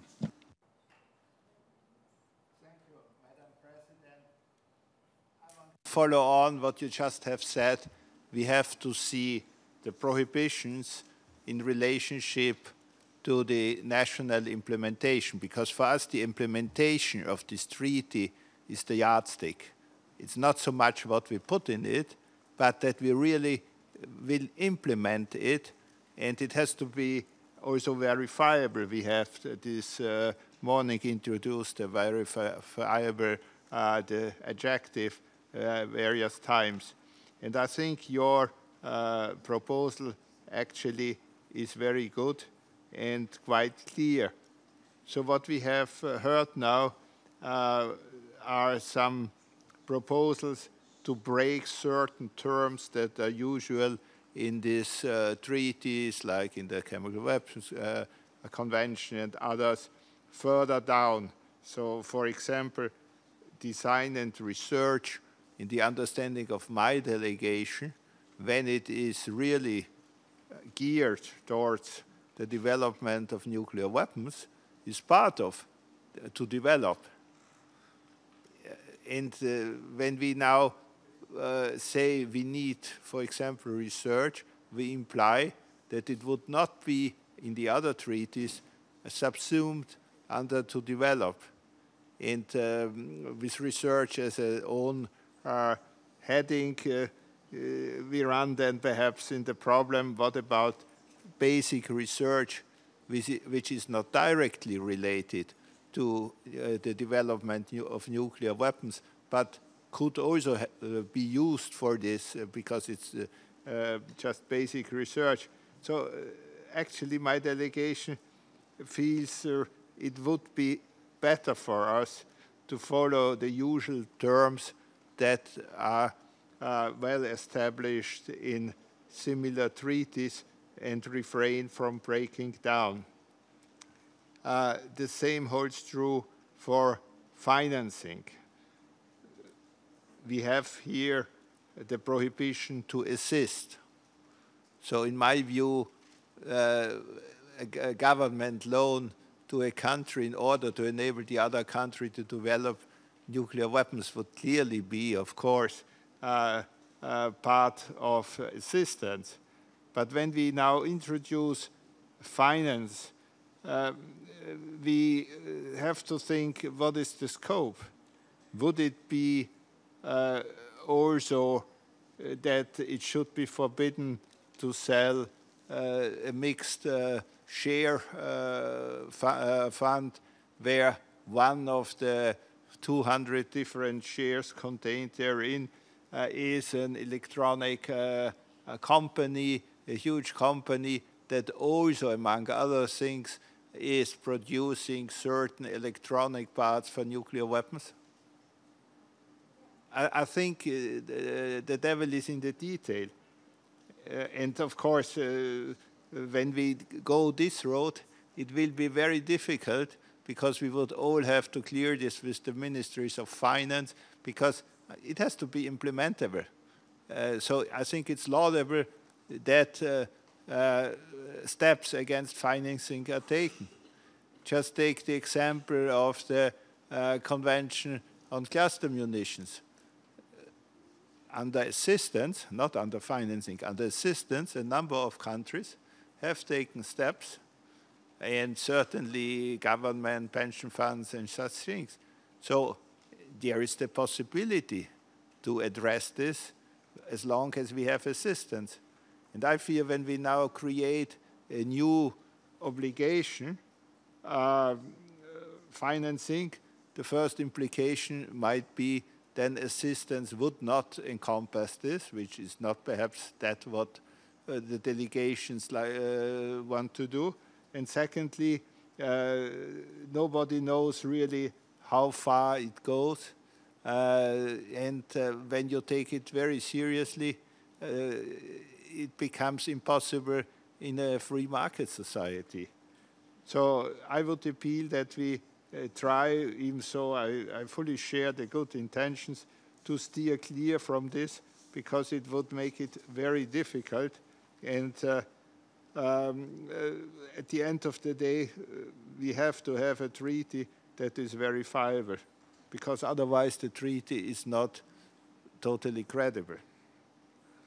Also with regard to transit, which was mentioned by one delegation, I think it was Guatemala, there's a good reason why it is not taken in, because how do we enforce this? My colleague from Thailand has rightly brought up the issue of the territorial waters, but how can you really enforce it that on a sub that passes through your territorial waters, no nuclear weapon would be? Would such a country then be in breach? Because transit is a factual thing, it's not an intentional thing. And the same holds true for all of us who have containers passing through our airports. You cannot open all containers. There might be a part for something, I don't know. So I think it would be better if we would leave this out. I also want to make a concrete proposal. And this is in B and C on transfer. I think for us it's fine, but perhaps we have to think that there might be a situation that a nuclear weapon should be transferred from a landlocked country to a destruction site outside. And so it would perhaps by rail be transferred through a country, and only for the destruction purpose, which is precisely what we want.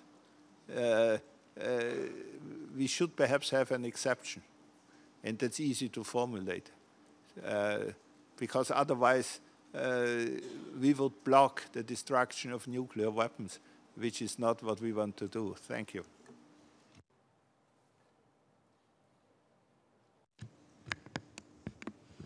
Agradezco a la delegación de I thank the delegation of Austria, and I give the floor to the delegation of Iran, followed by Egypt, Uganda, Vietnam, and Mexico. Thank you, Madam President. Madam President, regarding the points made by the Distinguished Ambassador of Austria, I think if we have one article regarding the definitions that we think that is needed to be inserted after this article, most of these problems will be resolved. On this article, we had a couple of suggestions that, fortunately, most of them have been mentioned by other distinguished delegations. but I would like to support some of them and I mean add one, two, or two new suggestions. Regarding the merging two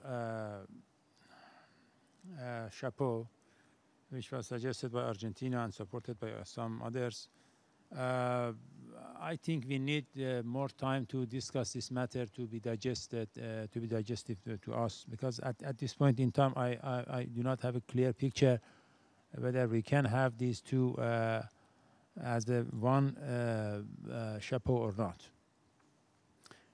On subpara A, we think that retain should be mentioned there. It was suggested also by Cuba. At any time, suggested by Ireland at the beginning, somewhere in chapeau is a very good suggestion. Should be inserted.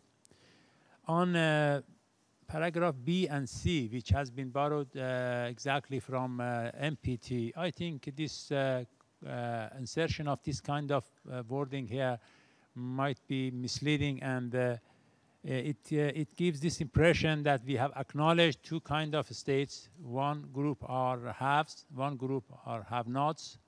Haves should not transfer, have-nots should not receive. So I think it has to be reformulated, or just simply the word of transfer should be added to the first, to subpara A,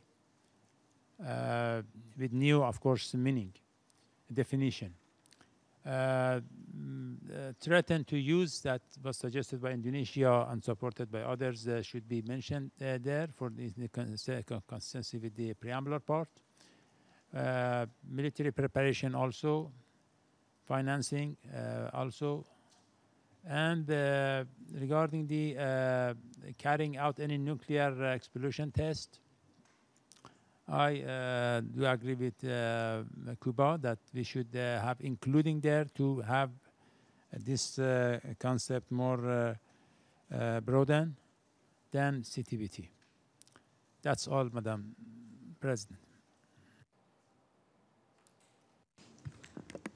Muchas gracias a la Thank you very much to the delegation of Iran, and I'll give the floor to the delegation of Egypt. Thank you, Madam President. Just to add to the also suggested proposals by delegations, we would like to add in the general obligations of 1A the prohibition for modernization of nuclear weapons. And I also take this opportunity to go on the record in supporting some of the suggestions mentioned by several delegations. Primarily, we see merit in the suggestion by the delegation of Argentina to merge sections 1 and 2. I think it merits to be considered. We also support the suggestion made by delegation of Cuba concerning the issue to add the notion of subcritical tests in the section of nuclear explosions. The suggestion made by Kazakhstan concerning funding research for nuclear weapons, we support. And of course, we also are supportive of the suggested amendment by the delegation of Indonesia for 1D to add the use or threat of use of nuclear weapons. Thank you, Madam President. Thank you very much to the delegation of Egypt. I give the floor now to Uganda, to be followed by Vietnam, Mexico, and Nigeria. Thank you, Madam Chair. We want to register support for the Argentina proposal and the wording by New Zealand. We thought it was very good. Also, we are supporting Cuba, Indonesia on the paragraph D. On paragraph F, we are wondering whether we can add, after anyone, we can add also a group, because sometimes they're not only encouraging one person, but maybe groups of people. So our proposal there is to insert also group. We are also supporting the proposal by Indonesia on introducing a new paragraph on military preparation. Maybe you can insert also planning as part of the preparation. And then we're also supporting the use or threat of use of nuclear weapons. Thank you, Madam Chair. Thank you very much to Uganda. Vietnam to be followed by Mexico. Vietnam. Thank you, Madam President. My delegation also support Indonesian proposal in relation to paragraph 2D, namely threat to use and military preparation. We can also support Liechtenstein proposal to move subparagraph D up to the front, since in the discussion on the preamble part, a big support was to move PP7 up. And PP7 talks about UN Charter principle, including the non-use of force and all threat to use force.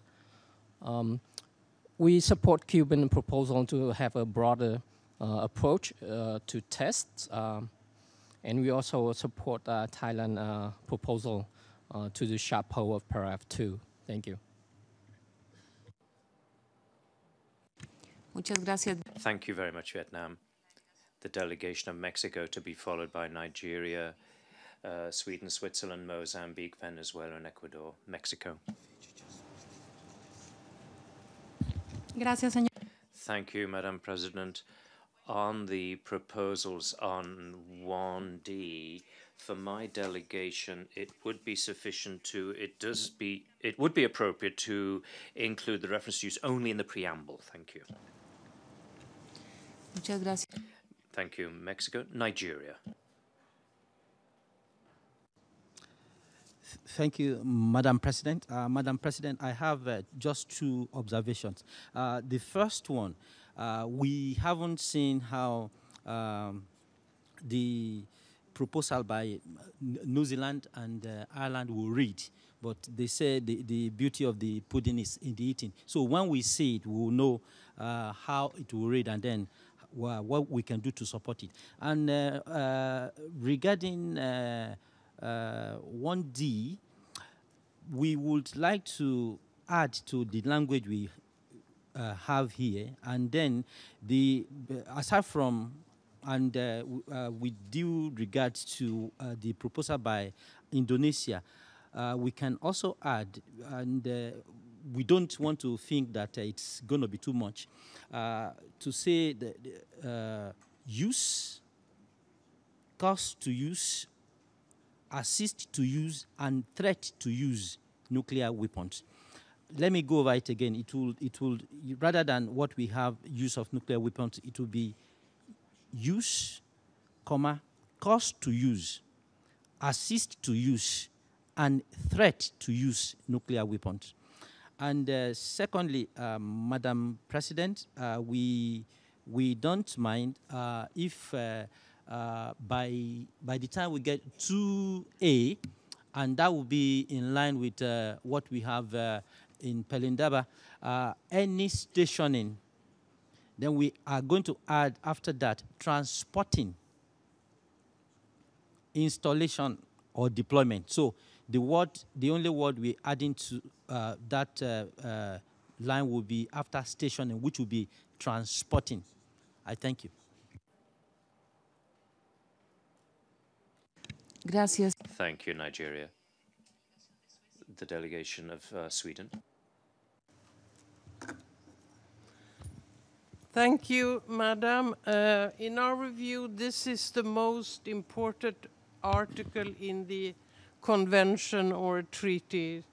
To us, it doesn't matter if we call it convention or treaty. And I do have a number of comments and suggestions that I would also like to motivate, so you will have to listen to me for a little while.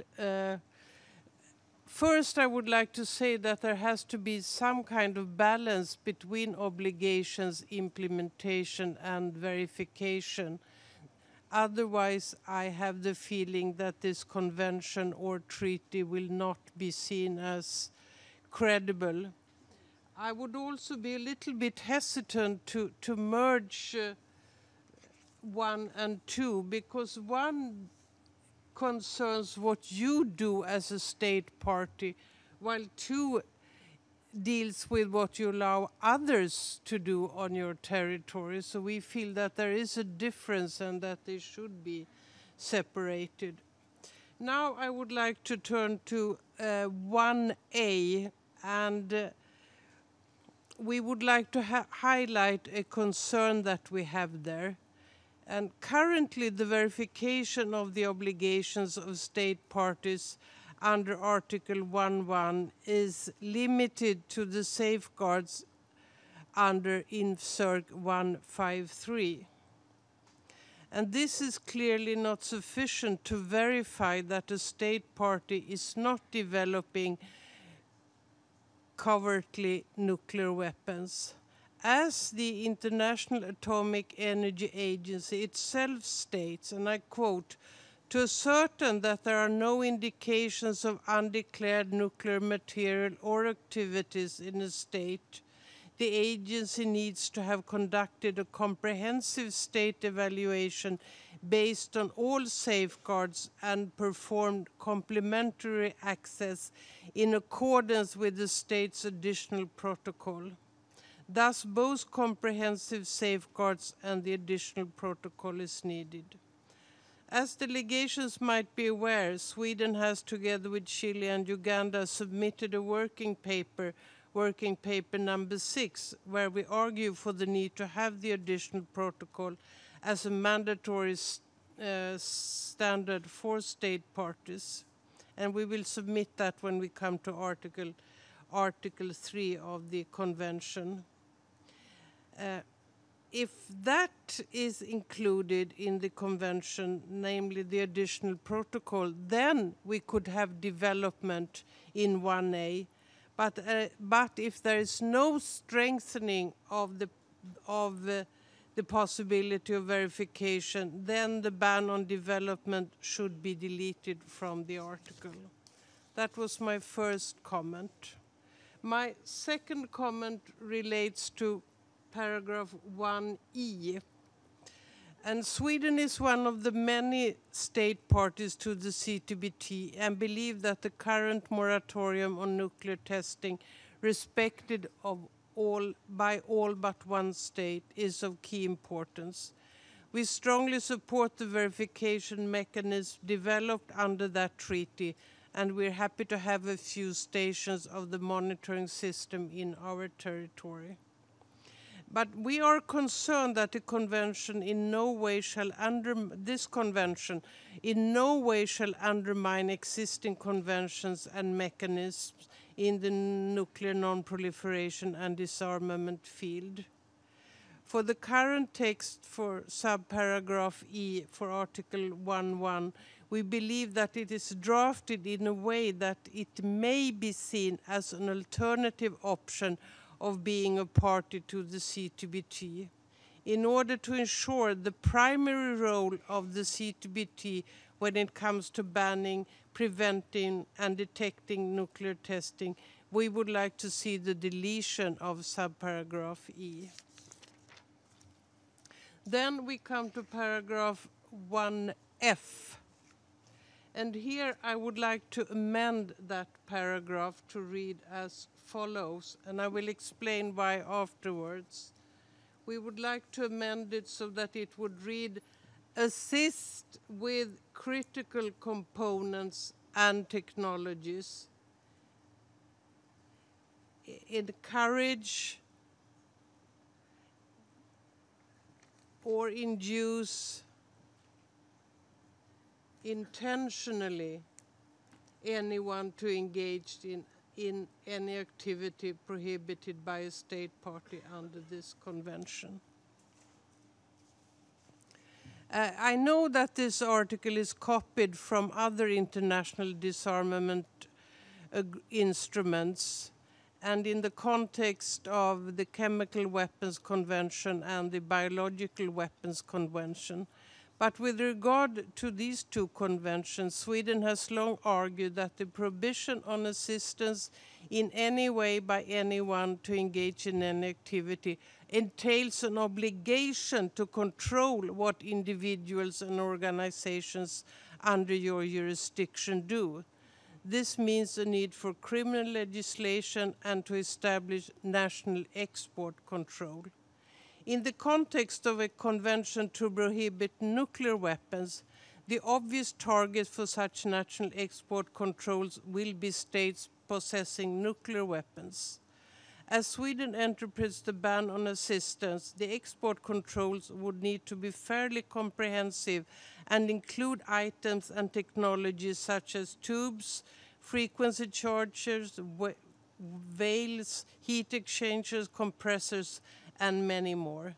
State parties to this convention would of course only allow exports to entities engaged in peaceful activities, but since these entities would be located in a country with an active nuclear weapons program, we believe that the type of controls needed such an enhanced end-use certificate, post-delivery visits and controls, will not only be costly for state parties to the convention, but also result in a significant disadvantage for our civilian nuclear industry and research competence and operate on the civilian market in states that possess nuclear weapons.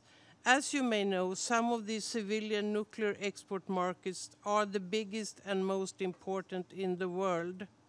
A lack of access to them may result in a de facto relocation of all civilian nuclear expertise and industry to countries outside of the Convention to Prohibit Nuclear Weapons. That would be the price to pay, and as for the gain, it is doubtful that such national export controls implemented faithfully by state parties to this convention would have any effect whatsoever on the nuclear weapons program of, for instance, the P5. This scenario is nothing that Sweden would like to see materialize, and indeed many other delegations have spoken out on the need to ensure that the convention will not hamper civilian legitimate nuclear activities. That is why we proposed this wording, and I'm sorry it has been a lengthy explanation, but I thought it was necessary. And also we believe that we share very much the views expressed by Austria when it comes to the issue of finance. Then I would like to suggest a new sub-paragraph after 1G, reading as follows: nothing in this article shall impede the possibility of state parties to engage individually or in cooperation with other states in peaceful nuclear activities, including for the purpose of detection, protection, non-proliferation, or civilian nuclear activities, subject to the obligations under the subparagraphs A, B, C, etc. These were my comments, Madam, and I apologize for being a bit lengthy. Thank you.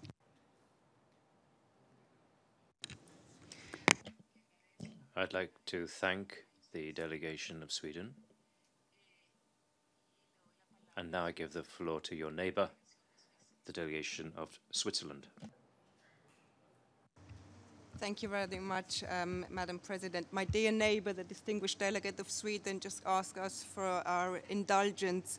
I'm afraid I have to do the same. I have a whole list of points I would like to raise. A list, by the way, that grew longer and longer the more I listened to the previous speakers. So in more general terms, I would like to welcome the Article 1 as it is. However, we think that it could be more straightforward in its structure.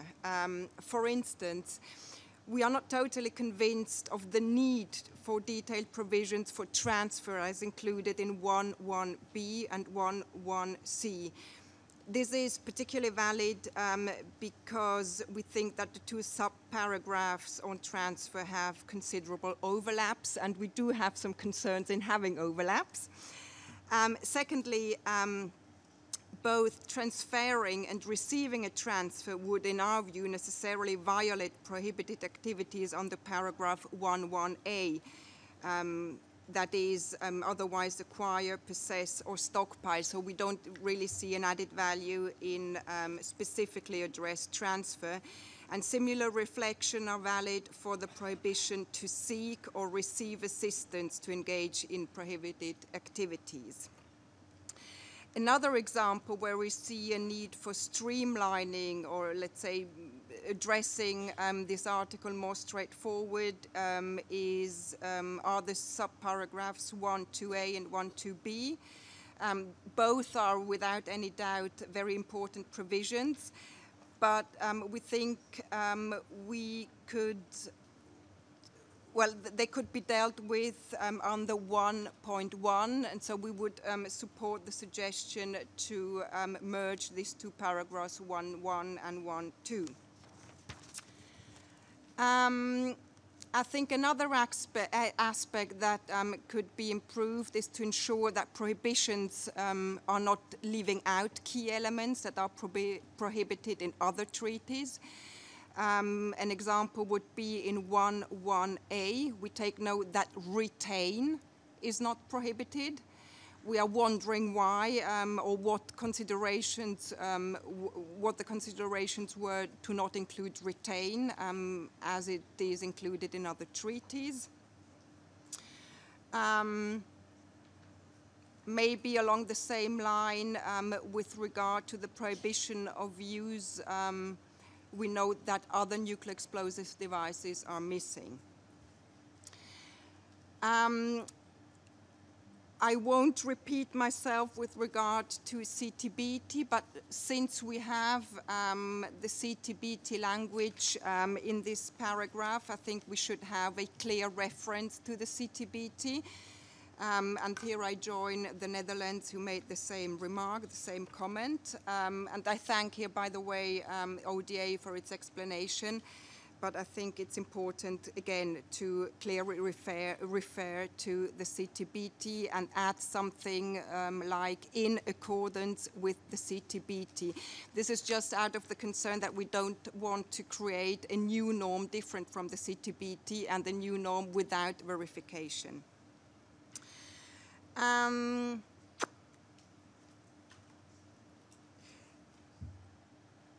In this context, again, the question is, and there I join my Swedish colleague, is whether we need to repeat on the 1.2b the issue of testing. Maybe we should delete it, but then in this case we should, or we would suggest clearer reference on or in the preamble. Then, I'm afraid I'm not finished yet. 1.1f. As I said at the end of the preamble cluster, I think it's very important that this treaty is clear on what this treaty does, but also it should be clear and spell out what is not prohibited under this treaty. So I think it would be helpful to have some language specifically on activities like the inalienable right of all states to develop, research, production and use of nuclear energy for peaceful purposes, the right of all states to participate in exchange of equipment, materials and scientific and technological information for peaceful purposes, the legitimate security interest of all states regarding the conduct and research of and development of CBRN protection, including cooperation with states not party, and last but not least, military cooperation with states not parties to the treaty, that is, cooperation and operations with states which might engage in their part in activities prohibited to a state party. For us, it's important in this context to the precise scope and implication of paragraph 1.1f is rather unclear to my delegation. The language of assist, encourage, and induce seems to have been interpreted and treated differently in the various conventions where this wording is found, the Chemical Weapons Convention, the Anti-Personnel Mine Convention, and the CCM. So at this point, I would welcome if delegations could articulate in their intervention how they interpret this paragraph. This would help us to better understand what activities remain legal and which are considered prohibited under this treaty.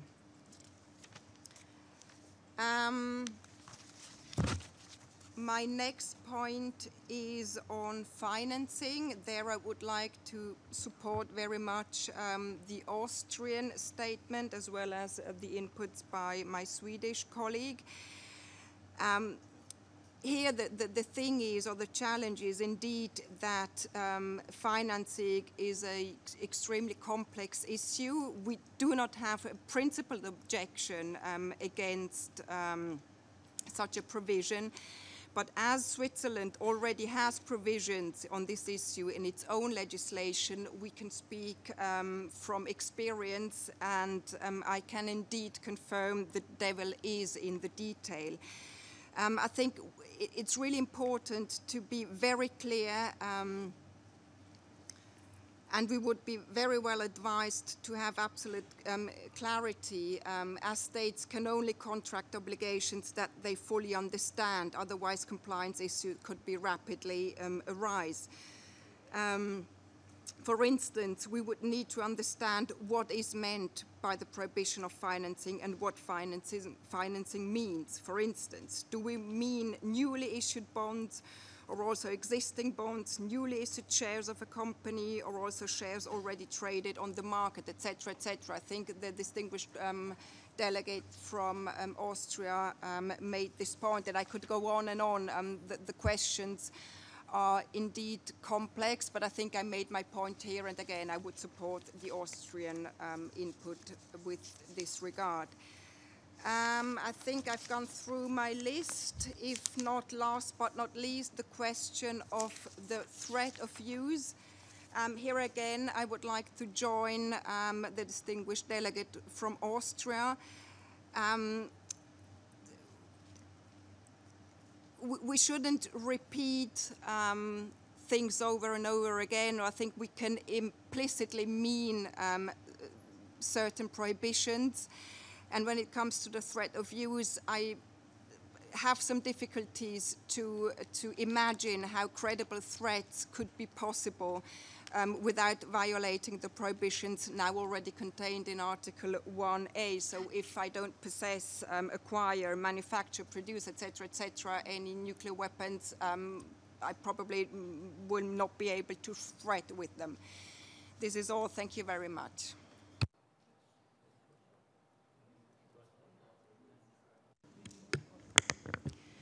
Le agradezco. I thank the delegation of Switzerland. Now I give the floor to the delegation of Mozambique, to be followed by Venezuela, Ecuador, Bangladesh, Indonesia, Mexico, Singapore, ICRC. Mozambique. Very much, Madam President. It will be difficult for me to speak after two brilliant interventions. So let me start by thanking you, Madam President, for the introductory remarks you made introducing this cluster of issues. My initial intention was to have a general provision entitled Scope, General Scope of the treaty.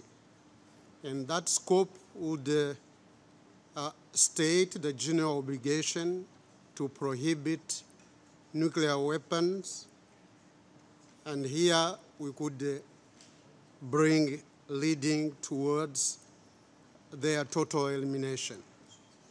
But probably with the drafting of Article 1, we no longer need that kind of provision, probably. let me address the statement made by Ambassador of Iran regarding the possible definition of terms. I must admit this is a very good idea. The only problem is that it would take us a lot of time trying to find a consensus language to define all these provisions, A, B, C, D, E, F. So I think that once again, interpretation of treaties would play an important role. So additionally, we do not have definition of terms in CTBT and in NPT.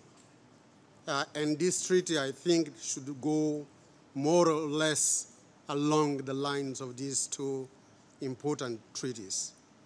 Now, on the merger of paragraph 1 and 2 of Article 1, I would like to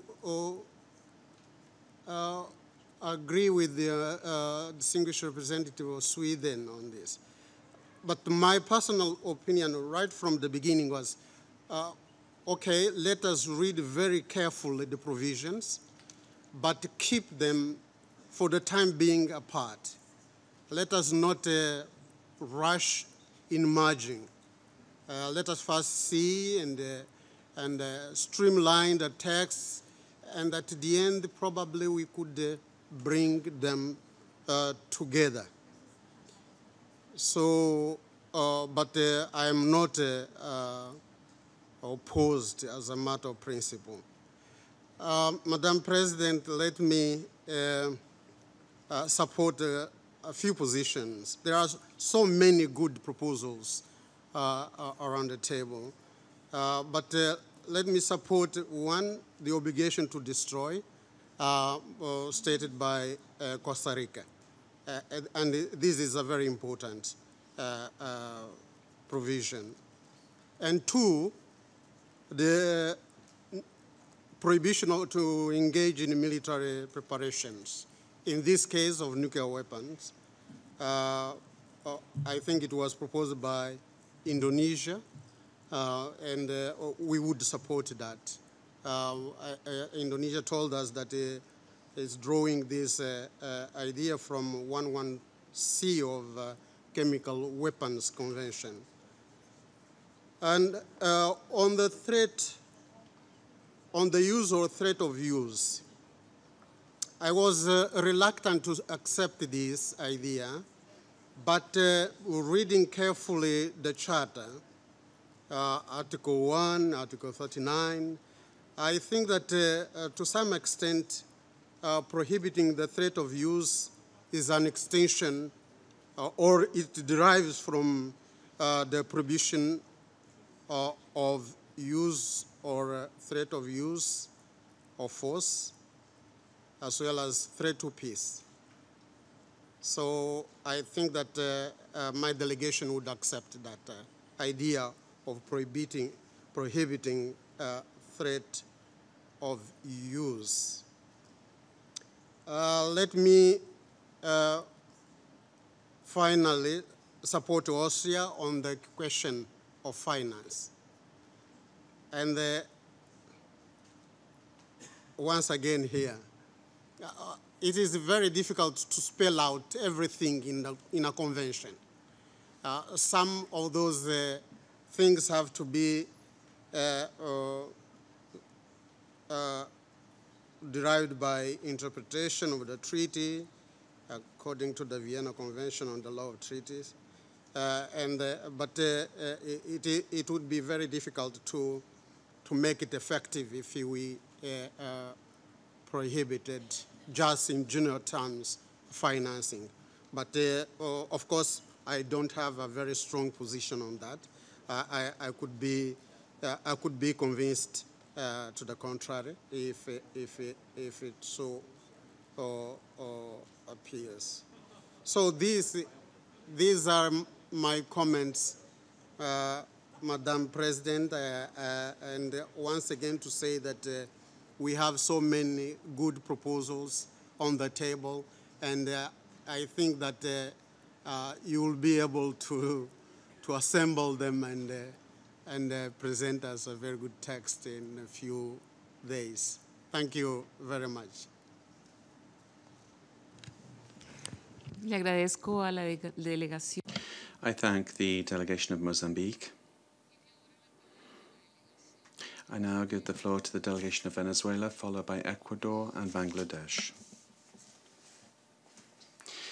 Thank you very much, Madam President. We would like to thank delegations for their very many contributions, which cover a lot of the things that our delegation would like to see reflected in this part of the text. With regard to the proposals made by various delegations, we'd like to support the proposal made in letter A with regard to including design and research and also destruction of nuclear weapons. And we also support the proposal made by Indonesia with regard to military preparations. That should also be included in this section, as well as the reference in letter B mentioned by Cuba of subcritical tests. With regard to D, we support the inclusion made by Iran with regard to the threat of the use of nuclear weapons. And here we'd also like to support the proposal made by Liechtenstein to change this, the beginning of this article in order to reflect the goal of this committee, which is to prohibit the use of nuclear weapons. I think that's all for the moment. Thank you. Muchas gracias a la... Thank you very much to the delegation of Venezuela. I give the floor to the delegation of Ecuador, followed by Bangladesh, Indonesia, and Mexico. Thank you very much, Madam President. It's interesting to come back into the second round of negotiations, but I think that helps things to be more interactive, and I certainly welcome that. The first thing I forgot to say when I took the floor before was to add something that my delegation mentioned during the first week of our session, and that relates to letter E. And like Venezuela and Cuba, I think we need to include subcritical tests as well in 1E. Certainly, the language of the CBT signed and ratified by Ecuador and which covers 2 monitoring systems, in fact, does this. And we have to be very careful with our language. But this treaty does give us an opportunity to go a little further without weakening the CNTBT, which unfortunately hasn't come into force. But we can add another element which is important, and that is the continued existence of nuclear tests. And it's no surprise that the nuclear weapon states, the 5 signatories of the NPT, not signed it, but not all have ratified the full Comprehensive Test Ban Treaty. They wanted to ban certain tests, but not the subcritical tests. That's why we need to ban them here, because those tests certainly fly in the face of the Comprehensive Test Ban Treaty. And now I'd like to refer to transit. Several people have referred to this.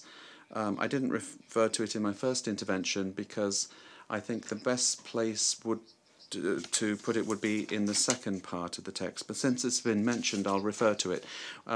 We have to think of countries that have difficulties if they have a lot of archipelagos, and there is a precedent for transit. Some of us will remember this in the arms trade treaty, but here specifically, when it comes to the nuclear subject, this is covered in the physical protection of nuclear materials. And that might give us a solution. I'll read out the text in English. It's Article 4, number 3 of that convention, and I'll read the first part of it. It says, "Will not allow the transit of on its territory by land or internal waterways or through its airports or seaports of nuclear material, etc." So, así que, si hemos... Therefore, if we've been able to prohibit transit of nuclear material that could be just a small capsule, maybe, it doesn't have to be a big nuclear weapon, why are we being told now that it's impossible to prohibit this? Of course, if you're talking about a submarine, I mean, that's what submarines do. They don't want to be detected. That's the military nature of them. If a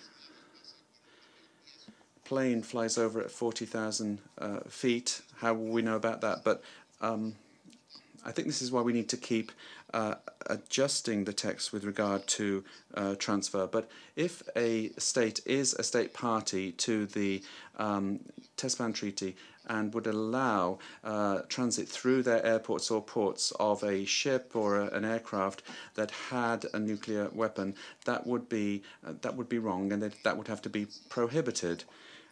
And then the second point is the division that we have in the paragraph and the relationship to Article 7. And of course, we'd like to see all of the proposals in all of the sections, but we do think that they should be kept separate. They talk about different things. Article 7 is a frequent article in these kinds of instruments, and it refers to the transfer of these obligations to domestic legislation, and including criminal legislation. And it's a very interesting discussion that we can have about the threat of use. And this is mentioned in the Charter, as the distinguished ambassador of Mozambique just pointed out. It's in the Charter, it's in the advisory opinion, it's common language that we've used so many times in political declarations. And now we've been told that it can't be included. Well, if there is a... I think you should be able to include this, and that this would be through extended nuclear alliances, even if you don't possess the weapons themselves. This is clearly related to deterrence, and certainly this is why we want to make sure that the threat of use is included in the text. Thank you. Gracias, Ecuador. Thank you, Ecuador. Now I'd like to give the floor to the delegation of Bangladesh, to be followed by Indonesia. Thank you, Madam Chair. At this point, it's a bit difficult not to be repetitive, so please bear with us. We just wanted to make 4 specific points. Firstly, as a number of delegations have said, and echoing the point we also made during the March session, we would like to see prohibition of the threat of use of nuclear weapons here. And in that context, we also see merit in addressing the issue of military preparations and planning of use of nuclear weapons. Secondly, the issue of assistance. We understand that it is captured in a broad sense, especially by the phrase "in any way." Accordingly, we would perhaps hesitate a little bit to qualify assistance by means of technologies or financing or any such issues. and would encourage delegations who have made such proposals to perhaps give those ideas some second thought. Thirdly, we would also have some reluctance to specify issues concerning research and design. And we would perhaps agree with the distinguished Austrian delegation that the idea of development does cover these issues of research and design, and we should also be mindful of the possible implication of using these terms. We would, however, like to support the Swedish proposal or perhaps also the Swiss proposal to have a proviso clause regarding peaceful or civilian use of nuclear energy. And fourth and lastly, we would appreciate if the Secretariat or others could possibly respond to the Swiss question regarding the issue of retention, why retention has not been used in the list of prohibitions. Thank you very much. Gracias. Thank you to the delegation of Bangladesh. Indonesia has the floor, to be followed by Mexico, Singapore, the ICRC in Malaysia. Thank you, Madam Chair, and I apologize for taking the floor again, and I'll keep my intervention very short. First of all, I'd like to thank previous delegations who have expressed their support for our proposals. And secondly, Madam President, I still need some time to look into the idea of having unification of Article 1.1 and Article 1.2. Firstly, I think the argument was very eloquently expressed by the distinguished delegation of Sweden, where our paragraph 1.1 addresses the obligation of state party to undertake under any circumstances, whereas 1.2 indicates and stresses the need for a state party to undertake to prohibit and prevent any actions within its territory. So these are two completely different chapeaux, which has two sets of obligations which needs to be undertaken. So having said that, my delegation still needs some time to really look at the merit of the proposal of unifying these two sections. Thank you, Madam Chair. Madam President. Thank you very much, Indonesia. I now give the floor to the delegation of Mexico. Thank you very much, Madam President. My delegation is taking the floor once again to refer to some of the proposals that have been made. First of all, we would like to support the deletion that Sweden proposed. That is the deletion of E. We believe that the prohibition expressed in this is already covered by the CTBT, irrespective of the fact that it hasn't yet entered into force. It should also be said, for the same reasons, we believe it's appropriate to delete B of paragraph 2b. As to including financing in F, we believe that this is already dealt with under assistance in this same part, so we don't believe it's necessary to go into that detail. Thank you. Gracias. Thank you, Mexico. Singapore has the floor, to be followed by ICRC. Singapore. Thank you very much, Madam President. I'll be very brief since we are approaching 6 on a Friday evening.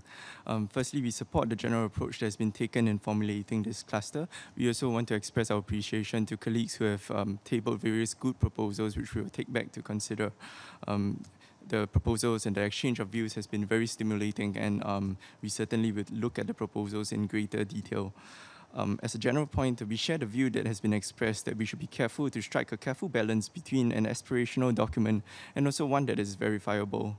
The practical realities have to be taken into account and cannot be ignored. Our view is that the objective should be clear, concise, and simple. And for these reasons, we actually support the points that have been raised by Austria. Moving on to the list of references in Article 1. On paragraph E, we support the proposal that is made by Cuba on subcritical test. On D, we support Iran on the threat of use. Our perspective on 1F is similar to Switzerland, that we do not, there does not appear to be international consensus when it comes to the scope of a provision when it, regarding assistance, encouraging, or inducing. And this is manifested in the declarations that have been made to similar disarmament treaties.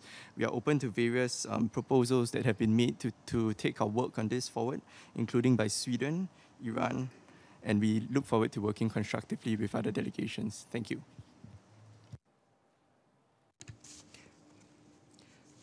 Thank you very much to the delegation of Singapore. I give the floor now to the ICRC. Thank you, Madam President. Article 1 sets out the prohibitions and represents, in our view, the core of this convention. In our view, the provision is fairly robust, and as drafted, it prohibits the use of nuclear weapons and a wide range of activities that enable their use. One of the additional elements which we proposed in our working paper was to include a prohibition on the engagement in any military preparations to use nuclear weapons, and we're glad to see that a number of delegations have supported the inclusion of that prohibition in the draft. We thought there was value in this in drawing upon the language of the CWC, and to be honest, when we first put the idea of this prohibition into our paper, we thought this might be one way to try and deal with some aspects of the threat of use issue that has been so widely discussed this morning. As you may remember from the March meeting, we had encouraged the paper to take a rather practical approach to prohibiting threat of use, or at least encompassing threat of use in its prohibitions, and that this could be done by effectively making the prohibitions as broad as possible and prohibiting such a wide range of activity that in fact the threat of use of nuclear weapons would become virtually meaningless. So we're glad to see that there's been support for prohibiting military preparations to use nuclear weapons. An additional point I'd like to make is, or maybe ask the question, is it with regard to Articles 1.1c and 1.1g. And these, in fact, deal with the first one, receiving the transfer or control of nuclear weapons, which is 1.1c, and 1.1g, which covers or prohibits seeking or receiving any assistance to engage in any prohibited activity. And given the wide range of activities and actions that are already covered by Article 1, and indeed the additional ones which have been proposed by many states, we question the need for these provisions. In our view, it seems per se that if any state is receiving the transfer of control of over a nuclear weapon, or is receiving any assistance to engage in a prohibited act, per se that state is engaging in a prohibited activity covered by Article 1A.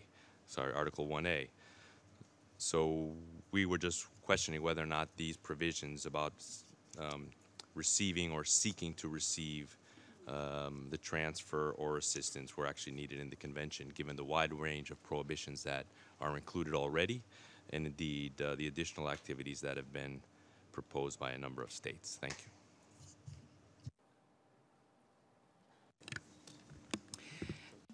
you. I'd like to thank the International Committee of the Red Cross. Malaysia has the floor. They will be followed by Cuba and Algeria. Malaysia. Thank you, Madam President, for the floor. At the March session, Malaysia, together with many other delegations here, had made interventions to state our views on each potential prohibition. Many of the questions we posed then, we believe, have considered these views very effectively. As such, we are supportive of the range of potential prohibitions introduced by the President. Some minor observations for consideration. First, on paragraph 1C, we view receiving a transfer as synonymous with acquiring, which is already clearly stated in 1A. As such, we are in support of streamlining this paragraph, as was also noted by the Distinguished Ambassador of Switzerland and Liechtenstein. And finally, we are obliged to seek further clarification on the language to prohibit the threat of use, even more so now in light of what the Distinguished Ambassador of Switzerland had said in her intervention and the circumspect views regarding implementation of this instrument as was raised by the Distinguished Ambassador of Austria earlier. While the threat of use is a gap which the ICJ identified in its 1996 advisory opinion, it was unable to come up with a clear ruling on whether the threat of use is illegal. For the purpose of this instrument then, in our desire to better understand and positively welcome this reference, how would state parties to this instrument make a clear legal case when it comes to implementation of this? We would be grateful to hear how future state parties here would prohibit threat as threat without actual use's intent, which then becomes particularly legally difficult under international law. With this, I thank you.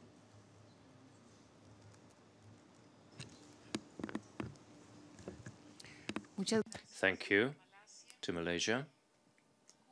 Cuba has the floor, to be followed by Algeria. Cuba. Thank you very much, Madam President. My delegation would like to express its support to the proposal to include a prohibition on the financing in 1F, that is before assist finance. We believe that it would be valid in terms of existing norms to include a prohibition on the financing in this subparagraph. As to the various proposals to merge 1 and 2 of Article 1, we believe more time is really needed to take a decision on this, but what is established here, the standards here are different in 1 and 2, the norms. In 2, we would have specific proposals to make. We understand that the proposal was to be made under 1, but there's a number of delegations who've made proposals under 2, which, if you allow me, we'd like to have our proposed amendments under 2 recorded. So in place of territory, after territory, we should have including and waters. Territory including its airspace and waters. So allow me to read it completely in English. State party undertakes to prohibit and prevent in its territory, comma, including its airspace and waters, y continúa. And then would continue. Based on its jurisdiction or control. Nosotros consideramos que we believe that there should be a prohibition and we should prevent that the states parties should have in their territorial waters and in their airspace, they should prohibit the transit of this type of weapon, and therefore in 1A we propose to add the following in English. Storage, transit, transshipment. Son nuestras propuestas. So as our proposal in this sentence would read as follows. Storage, transit, transshipment, stationing, installation, or deployment of any nuclear weapons or other nuclear explosive devices. Y en el 1A como and in 1A, as we'd said, in 1A, in 1.2A, we'd include by. O sea que quedaría any nuclear weapon test, including by explosion or any other nuclear explosion. Muchas gracias. Thank you very much. Le agradezco la delegación. I'd like to thank the delegation of Cuba. As the last request to take the floor, we have Algeria. Thank you, Madam. Madam Chair, regarding the Article 1 in general obligation, at the moment my delegation would like to support the inclusion of threat of use in Article 1D. The other prohibition, we will be coming back to them in next week. Thank you, Madam.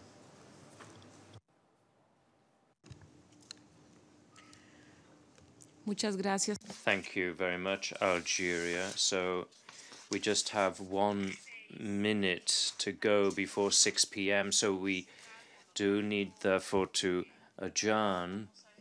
We'll leave the delegation of Brazil, who's asked also for the floor. We leave them till Monday.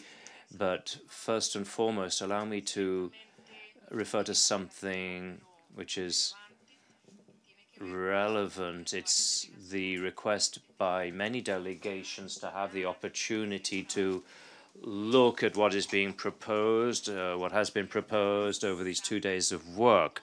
Therefore, all those who can present these proposals that you've made in the room, if you can send them by email.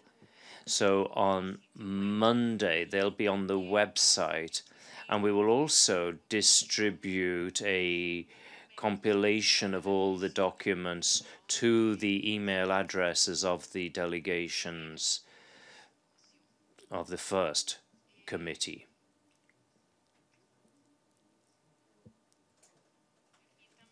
So allow me also to say that on Monday we will continue with the first article.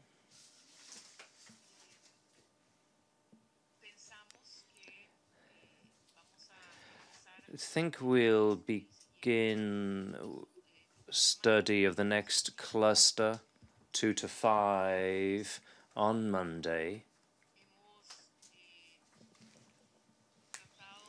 We've been striving to organize a side event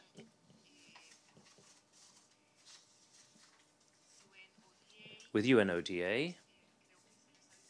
I believe you've received a flyer with the invitation so that you can attend this specialized technical event concerning different aspects of verification of the elimination of nuclear programs. That is for Monday in conference room 1 at 1:15. So in this same room, I believe you received the flyer, so I don't need to dwell on that any further now. Allow me also to remind delegations who have not yet done so that they can submit the credentials to Legal Affairs as soon as possible, the Office of Legal Affairs. And at the same time, if one delegation would like to check whether the Secretariat has received their credentials, the Secretariat of the conference will update the information on the credentials which have been submitted by the Office of Legal Affairs. With that, I'd like to adjourn today's meeting, these first 2 days of the conference. We'd like to thank you for your work, your intense, diligent work, and congratulate you on the progress. Congratulate us all on the progress we've had. We'll resume on Monday, beginning at 10 a.m. in this same room, continuing our consideration of Article 1. Thank you very much. The meeting is adjourned.